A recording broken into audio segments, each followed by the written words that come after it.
ತಮ್ಮೆಲ್ಲರಿಗೆ ನಮಸ್ಕಾರ.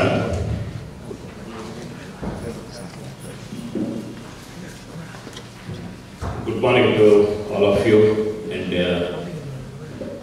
my pleasure to wish you all a very happy New Year 21. We have had a very beautiful session, the first session, which has enlightened us with the concept of new education policy. What is the idea of new education policy? Dr. Venkatesh and Dr. Sedapur have spoken brilliantly, and they have highlighted the key aspects of new education policy, its details, and why it is such a very important document. Now, we have some very, very eminent people here on the dais. We have Shri Father, Reverend Father Melvin Pinto, who is presiding over this session. I welcome him again to this session. Welcome, sir. Then we have great institution builders, all of them great institution builders. Dr. Mohan Alva, Dr. Yashovarma, Dr. Sri Muralidhar Prabhu, Dr. Arun Bhagwat. I wholeheartedly welcome all of them. I request the audience to give them a very big the great institution builders of this region, of the coastal region. Now, we are here for a business. In fact, I would like to call it as a business session. That is, we have a document ready. We have a loose kind of a document ready. That is higher education policy. I am calling it deliberately some kind of a loose framework. Because it has presented us a vision. There is a vision. But very interestingly, it has not given us, till now, how to implement it.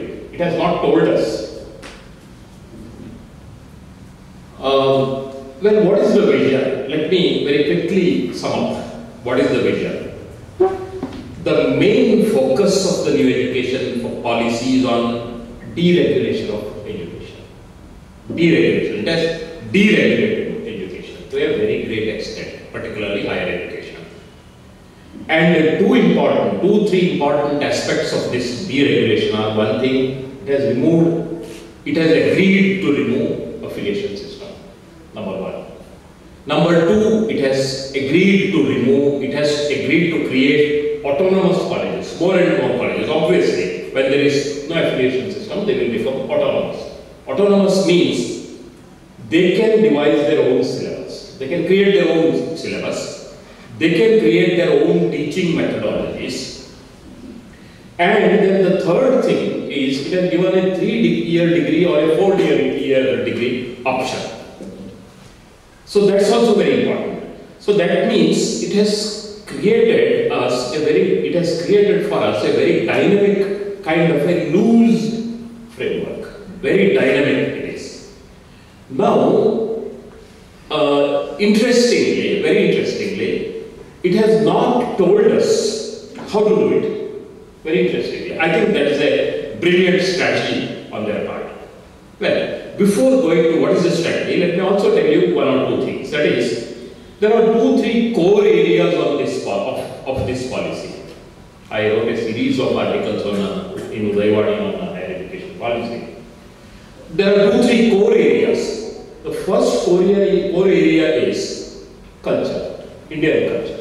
Its emphasis on our culture and our lifestyle. What had happened in our earlier education system was, it was a kind of an alien education system. That was, students went to the college, and those who took higher and higher education were more and more separated, alienated from their surrounding societies. More educated somebody was, he was more alienated from the local society. thing is our culture. And second thing is skills, building of skills. Skill building. Okay. Now, there is a misconception in government circles and in particularly I have seen in media that is skill means mechanical skills, engineering skills. But they are not the only skills. What this policy envisages is local skills.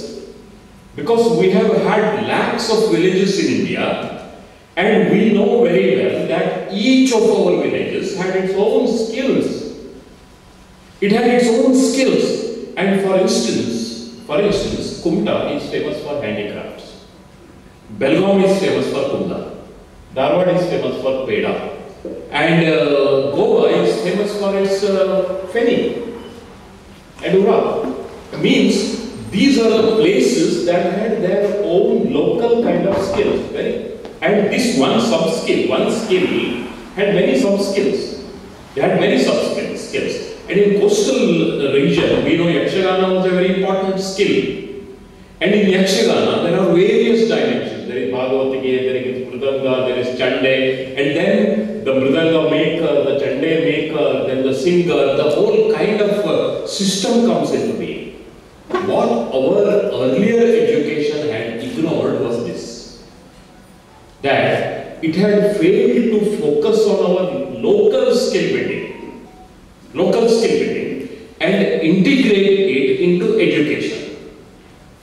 Integrate it into higher education.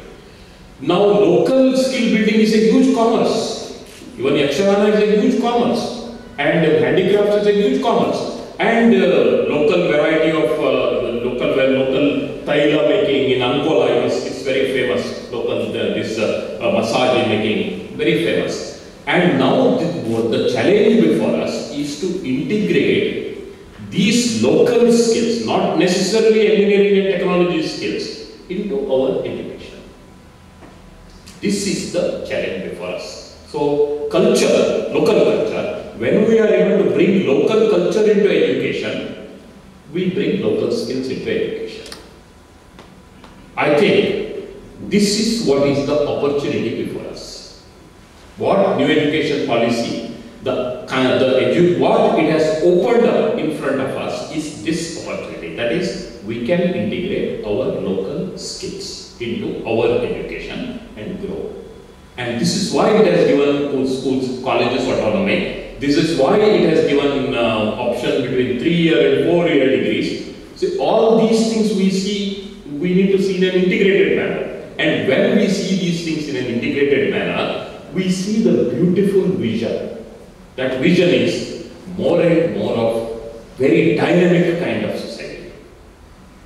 Well, not to take a long time. See, this Udupi town, a very beautiful town, and I believe this is a image, a metaphor or a symbol for our national kind of vibrance, our national vibrance and national talent, because this is the place, religious place, which is strongly oriented in a local culture. And at the same time, some of the major national banks came from here. Globalization also happened from here. And skill building happened from here. Both things came together. And when these things come together, our education gets created. And local employment gets created. So the focus here, I believe, the challenge in front of us is this. And this challenge involves creating new curriculum. As Professor rightly said, we need to create a new syllabus for this. New curriculum needs to be created. New kind of setup, internal setup. Faculty, we have to reorganize faculty. Then we have to reorganize our entire working systems there. So this system needs to be reorganized. Faculty, curriculum, faculty, and our internal administration, internal dynamics. These things we need to recreate. And for deliberating on this, we have some very mighty celebrities. Let me repeat again. I'll be, with their permission, I'll be introducing them briefly, because they are all very great institution builders, And so what we expect from them is to guide us in this, as to how, because they have already found their answers. Most of them have found their answers for this. And how to take this policy forward, we need their guidance and we need their insights, very valuable insights. So, with the permission of the chairman, for Reverend Father Melvin Pinto, sir, I request, I call Dr. Mohan Adwa to speak on this topic, that is culture, integrating culture and sports. But before that, let me take 1 or 2 minutes. Dr. Mohan Adwa is now an institution, as you all know, and I don't need to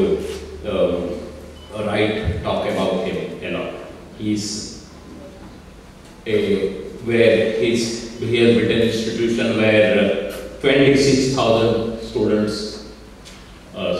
take their education, and he is in general education, he is in medical education, he is into supporting education, that is hospital administration, homeopathy, and then he has started institutions for all, virtually you name it, he has. Great institution builder. And apart from that, his virasat, culture, what we are talking, national culture, virasat, and Adwa's Nudisiri, he has created a huge impact on our culture, huge impact in Karnataka. In fact, I wrote an article on him some time back. Huge impact he has created on Karnataka. So now, with his permission, I would not like to go into the details of his time condition of his biodata. So I request him to kindly guide us on that subject, integrating culture and sports in our education system. Local sports and local into our education system. Welcome, sir.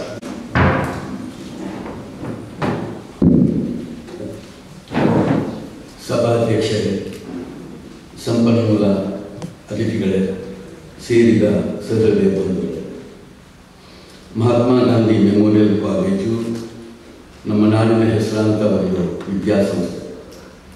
ಅವರು ಇವತ್ತು ಈ ರೀತಿಯ ಒಂದು ಗಂಭೀರವಾದ ಚಿಂತನೆಯನ್ನು ನಮ್ಮ ಎದುರಿಟ್ಟದ್ದು ನನಗೆ ಬಹಳ ಸಂತೋಷ. ನನಗೆ ಇವತ್ತು ವಿಷಯವನ್ನು ಸ್ಪಷ್ಟವಾಗಿ ಗೊತ್ತಿದ್ದಾರೆ. ರಾಷ್ಟ್ರೀಯ ಶಿಕ್ಷಣ ನೀತಿಯಲ್ಲಿ ಸ್ಥಳೀಯ ಸಂಸ್ಕೃತಿ ಮತ್ತು ಕ್ರೀಡೆಯನ್ನು ಹೇಗೆ ಅಳವಡಿಸಬಹುದು ಎಂಬ ಒಂದು ವಿಚಾರ.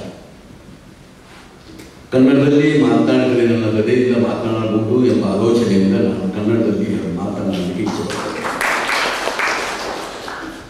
ಇವತ್ತು ನಾನು ದೊಡ್ಡ ಶಿಕ್ಷಣ ತಜ್ಞನ ಅಲ್ಲ ಅಂತ ನಾನೇ ಸ್ವತಃ ಒಪ್ಪಿಕೊಳ್ತೇನೆ. ಆದರೆ ಇವತ್ತು ಕೊಟ್ಟಂಥ ವಿಚಾರದಲ್ಲಿ ನಾನೊಬ್ಬ ಸಣ್ಣ ಕಲಾವಿದನಾಗಿ, ಒಂದು ಸಂಘಟಕನಾಗಿ, ಒಬ್ಬ ಒಳ್ಳೆಯ ಸೌಂದರ್ಯ ಪ್ರಜ್ಞೆ ಇದ್ದಂಥ ಒಬ್ಬ ಪ್ರೇಕ್ಷಕನಾಗಿ ನನಗೆ ಆ ಸಾಂಸ್ಕೃತಿಕದಲ್ಲಿ ಬಹಳಷ್ಟು ಕೆಲಸ ಮಾಡ್ತೇವೆ.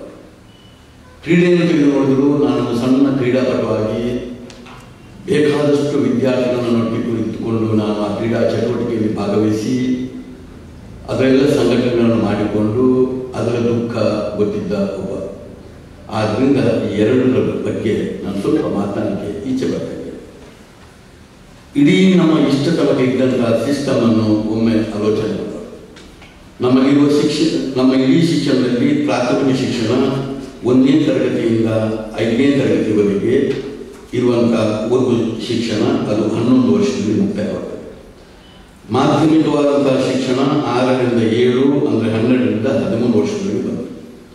ಇನ್ನು 14, 15, 16 ಅದು ಹೈಸ್ಕೂಲ್ ಪ್ರೌಢ ವಿದ್ಯಾಭ್ಯಾಸ, ಹೈಸ್ಕೂಲ್ 8, 9, 10.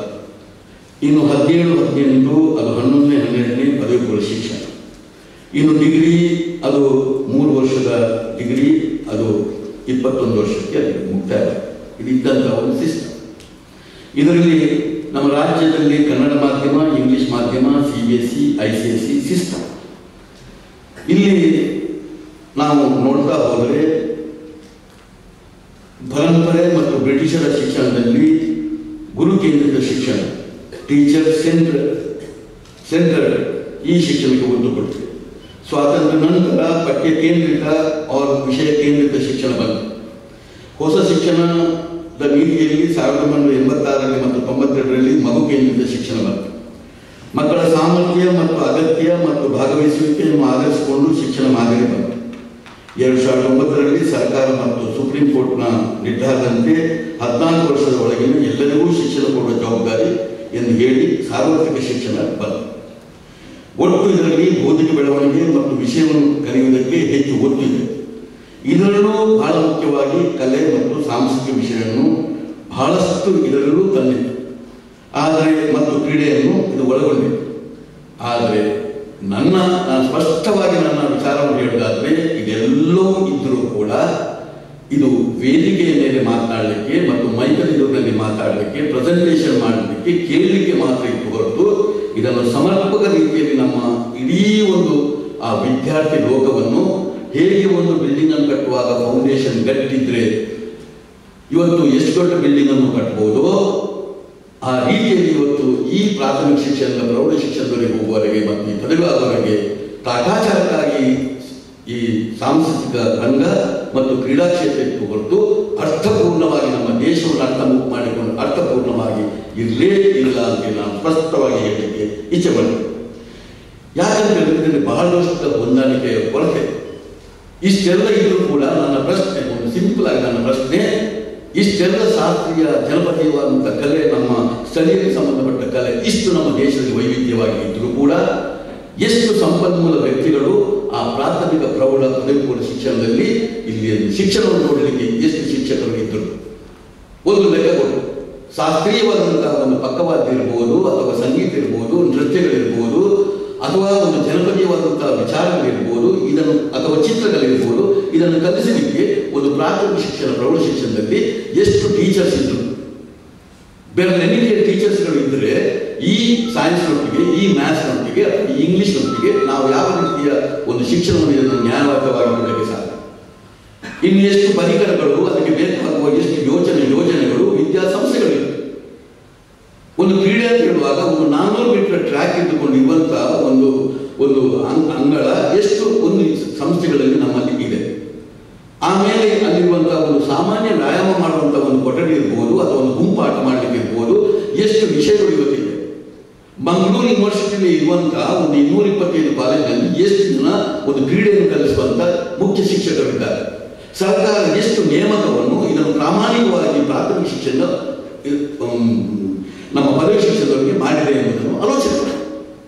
42 ನಮ್ಮ ಕಾಲೇಜುಗಳು ನಮ್ಮ ಮಂಗಳೂರು ಯೂನಿವರ್ಸಿಟಿಯಲ್ಲಿ ಸರ್ಕಾರಿ ಕಾಲೇಜುಗಳಿಗೆ ಎಷ್ಟು ಕ್ರೀಡೆಗೆ ಸಂಬಂಧಪಟ್ಟ ಕ್ರೀಡಾ ತರಬೇತಿದಾರರಿದ್ದಾರೆ, ಎಷ್ಟು ಈ ವಿಚಾರಕ್ಕೆ ಸಂಬಂಧಪಟ್ಟ ತರಬೇತಿದಾರರಿದ್ದಾರೆ ಎಂಬುದನ್ನು ಆಲೋಚನೆ ಮಾಡಿ.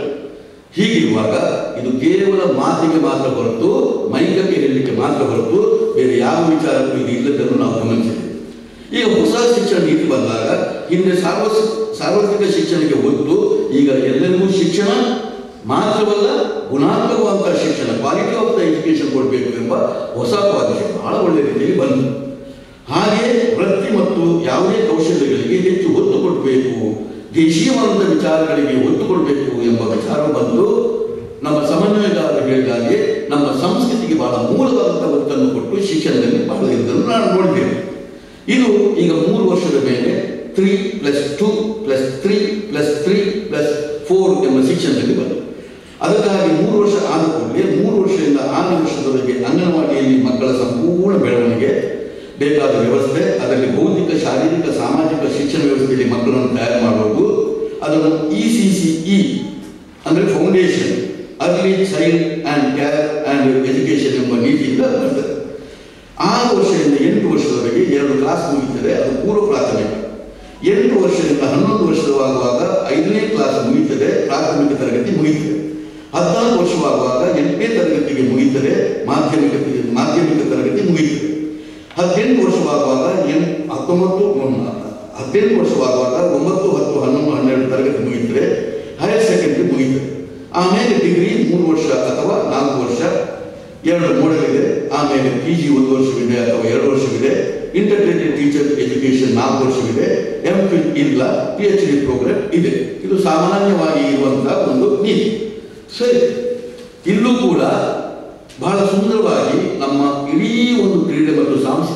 ಅಂಶಗಳನ್ನು ಒಳಗೊಂಡಂಥ ಬಹಳ ವಿಚಾರವನ್ನು ಇವತ್ತು ನಮ್ಮ ನೀತಿಯಲ್ಲಿ ತಂದಿದ್ದಾರೆ. ಇವತ್ತು ಉನ್ನತ ಶಿಕ್ಷಣದಲ್ಲಿ ಸಂಶೋಧನೆ ಒತ್ತು ಇದೆ, ಅದು ಡಿಗ್ರಿನೂ ಕೂಡ ಇದೆ. ಯಾವ ಮಾಧ್ಯಮವಿದ್ರೂ ವ್ಯವಸ್ಥೆ ಒಂದೇ ರೀತಿಯಾಗಿದೆ. ಪ್ರಾಥಮಿಕ ತರಗತಿಯಲ್ಲಿ ಮಾತ್ರ ಭಾಷೆಗಳಿದ್ದಕ್ಕೆ ವಿಶೇಷವಂತ ಒತ್ತಿದೆ. ಇದೆಲ್ಲವೂ ಬಹಳ ಸುಂದರವಾಗಿ ಇದೆ. ನಾನು ಸ್ಪಷ್ಟವಾಗಿ ರಾಷ್ಟ್ರೀಯ ಶಿಕ್ಷಣ ನೀತಿಯಲ್ಲಿ ಕ್ರೀಡೆ ಮತ್ತು ಸಾಂಸ್ಕೃತಿಕ ವಿಷಯಗಳು ಬಹಳ ಒಳ್ಳೆಯ ವಿಷಯಗಳಿದೆ. ಇದರ ಬಗ್ಗೆ ನಾನು ಸಂಪೂರ್ಣವಾಗಿ ಇಲ್ಲಿ ಹೇಳಲಿಕ್ಕೆ ಇಚ್ಛೆ ಪಡುವುದಿಲ್ಲ, ಯಾಕಂದರೆ ದೀರ್ಘವಾಗಿ ಅದರ ಅಂಶಗಳು ಹೇಳಬೇಕು. ಆದರೆ ಒಟ್ಟಿನಲ್ಲಿ ಗಮನಿಸಿದರೆ ಇವತ್ತು ಈಗಿನ ಹೊಸ ಶಿಕ್ಷಣ ನೀತಿಯಲ್ಲಿ ಬಹಳ ಒಳ್ಳೆಯ ಒಂದು ವಿಷಯ ಇದರಲ್ಲಿ ಇರುವುದನ್ನು ನಾನು ಗಮನಿಸಿದ್ದೇನೆ. ಇವತ್ತು ಈ ಲಿಸ್ಟಿನಲ್ಲಿ ಇವತ್ತು ಬಹಳ ಒಳ್ಳೆಯ ಅಂಶಗಳನ್ನು ಇದರಲ್ಲಿ ಸೇರಿಸಿಕೊಂಡಿದ್ದಾರೆ. ನನ್ನ ಆಶೆ ಇಷ್ಟೇ, ಈಗ ಇಡೀ ನಮ್ಮ ಸಾಂಸ್ಕೃತಿಕ ರಂಗವನ್ನು ತೆಗೆದುಕೊಳ್ಳುವಾಗ ಒಂದು ಆಲೋಚನೆ ಮಾಡುವ, ಸಾಂಸ್ಕೃತಿಕ ರಂಗದಲ್ಲಿ ಒಂದು ಇಡೀ ಆಲೋಚನೆ ಮಾಡಿದ್ರೆ ನಮ್ಮಲ್ಲಿರುವಂತಹ ಒಟ್ಟು ವಿದ್ಯಾರ್ಥಿಗಳನ್ನು ಗಮನಿಸಿಕೊಂಡು ಇದರಲ್ಲಿ ಎಲ್ಲರೂ ನಮ್ಮ ಮುಖ್ಯವಾದಂತಹ ಕಲಾವಿದರು ಆಗಬಹುದು, ಒಳ್ಳೆ ತಿಳುವಳಿಕೆ ಇದ್ದಂಥ ಒಂದು ಇಡೀ ಅದರ ಬಗ್ಗೆ ಎಲ್ಲ ಆಯಾಮದಲ್ಲಿ ಕಲಿತಂಥ ಒಬ್ಬ ಪ್ರೇಕ್ಷಕ ಬಹಳ ಮುಖ್ಯ. ಒಬ್ಬ ಪ್ರೇಕ್ಷಕ, ಯಾಕೆಂದರೆ ಈಗ ಕಲಾವಿದನಿಗೆ ಇರುವಂತಹ ಸವಾಲೇ ಒಂದು ಉತ್ತಮ ಮಟ್ಟದ ಒಂದು ಗುಣಮಟ್ಟದ ಒಬ್ಬ ಪ್ರೇಕ್ಷಕ. ಇವತ್ತು ನಮಗೆ ಇರುವಂತಹ ಬಹಳ ದೊಡ್ಡ ಕೊರತೆ ಒಂದು ಪ್ರೇಕ್ಷಕ. ಎಂತೆಂಥ ದೊಡ್ಡ ಉತ್ಸವಗಳಿಗೆ ಹೋದಾಗ, ಈಗ ಒಂದು ಮೈಸೂರು ದಸರಾಕ್ಕೆ ಹೋದಾಗ ಎಂತೆಂಥ ಕಲಾವಿದರು ಬರ್ತಾರೆ, ಒಂದು ಒಳ್ಳೆಯ ಪ್ರೇಕ್ಷಕನಾಗಿದ್ದದಲ್ಲಿ ಕೊರತೆ ಇದ್ದನ್ನು ನಾವು ಗಮನಿಸಿದ್ದೇವೆ. ಇದೇ ರೀತಿ ಇಡೀ ಈ ವಿಚಾರವನ್ನು ಮಂಡನೆ ಮಾಡಲಿಕ್ಕೆ ಇರುವಂಥ ಒಬ್ಬ ಸಂಘಟನೆ ಬಹಳ ಮುಖ್ಯ ಇವತ್ತು ಬೇಕಾಗ್ತದೆ. ಕಲಾವಿದನಿಗೆ ಸಂಘಟನೆ ಮಾಡಲಿಕ್ಕೆ ಆಗುವುದಿಲ್ಲ, ಪ್ರೇಕ್ಷಕ ಅವನಿಗೆ ಒಳ್ಳೆಯ ಮನಸ್ಸಿನಲ್ಲಿ ಅವನಿಗೆ ಸಂಘಟನೆ ಮಾಡಲಿಕ್ಕೆ ಗೊತ್ತಿಲ್ಲ. ಇಂಥ ದೃಷ್ಟಿಯಲ್ಲಿ ಒಂದು ಕಲೆ ಬಗ್ಗೆ ಆಸಕ್ತಿ ಇದ್ದುಕೊಂಡು ಒಂದು ಪ್ರೇಕ್ಷಕರ ಇದನ್ನು ಅರ್ಥ ಮಾಡಿಕೊಂಡಿರುವಂತಹ ಒಬ್ಬ ಸಂಘಟಕ ಬಹಳ ಕೆಟ್ಟ ಸಂಘಟನೆಗಳಿದ್ದರೆ ಇವತ್ತು ನಮ್ಮ ದೇಶದಲ್ಲಿ ಒಳ್ಳೆಯ ಸಾಂಸ್ಕೃತಿಕ ಕ್ರಿಯೆಯನ್ನು ಕೊಡಲಿಕ್ಕೆ ಸಾಧ್ಯ ಇದೆ. ಒಟ್ಟಲ್ಲಿ ನಮಗೆ ಸೌಂದರ್ಯ ಪ್ರಜ್ಞೆ, ಯಾರಿಗೆ ಸೌಂದರ್ಯ ಪ್ರಜ್ಞೆ ಇದೆ ಅವನು ದೇಶವನ್ನು ಪ್ರೀತಿಸ್ತಾನೆ, ಕಲೆಯನ್ನು ಪ್ರೀತಿಸ್ತಾನೆ, ಕಲಾವಿದನ್ನು ಪ್ರೀತಿಸ್ತಾನೆ, ಸೌಹಾರ್ದತೆಯನ್ನು ಪ್ರೀತಿಸ್ತಾನೆ, ಪರಿಸರವನ್ನು ಪ್ರೀತಿಸ್ತಾನೆ. ಅವನಿಗೆ ದೇಶದ ಬಹಳ ದೊಡ್ಡ ಒಂದು ಶಕ್ತಿ ಸಂಪನ್ಮೂಲ. ಯಾರಿಗೆ ಈ ಮನಸ್ಸಿಲ್ಲ ಅವನಿಗೆ ದೇಶದ ಅಪಾಯಕಾರಬೇಕು. ಈ ದೃಷ್ಟಿಯಲ್ಲಿ ಇವತ್ತು ವಿದ್ಯೆಯ ಜೊತೆ ನಾವು ಇವತ್ತು ಇಂಥ ಒಂದು ಆಲೋಚನೆ ಮಾಡೋದು ಬಹಳ ಪ್ರಮುಖ. ಈ ಒಂದು ಬಹಳ ಪ್ರಮುಖ.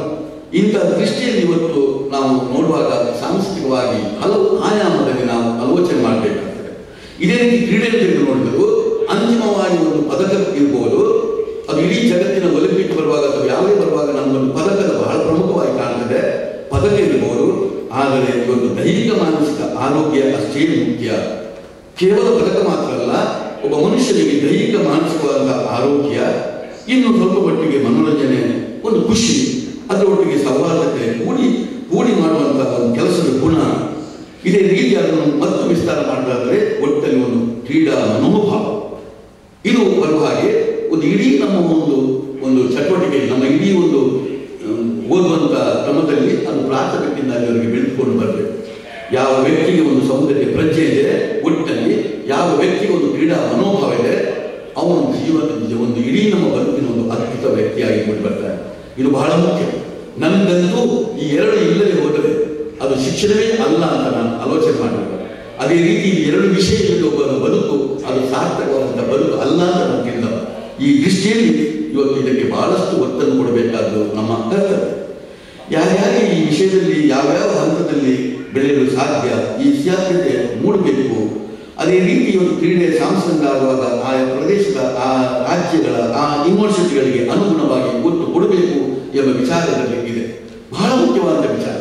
ಇವತ್ತು ಶಾಸ್ತ್ರೀಯಕ್ಕೆ ಸಂಬಂಧಪಟ್ಟದ್ದು ನಾವು ಹೇಳುವುದಾದರೆ ಅದು ಒಂದು ದೇಶೀಯ ಮಟ್ಟದಲ್ಲಿ, ಅದು ಒಂದು ಆಯಾ ಪ್ರದೇಶಕ್ಕೆ ಅನುಗುಣವಾಗಿಲ್ಲ.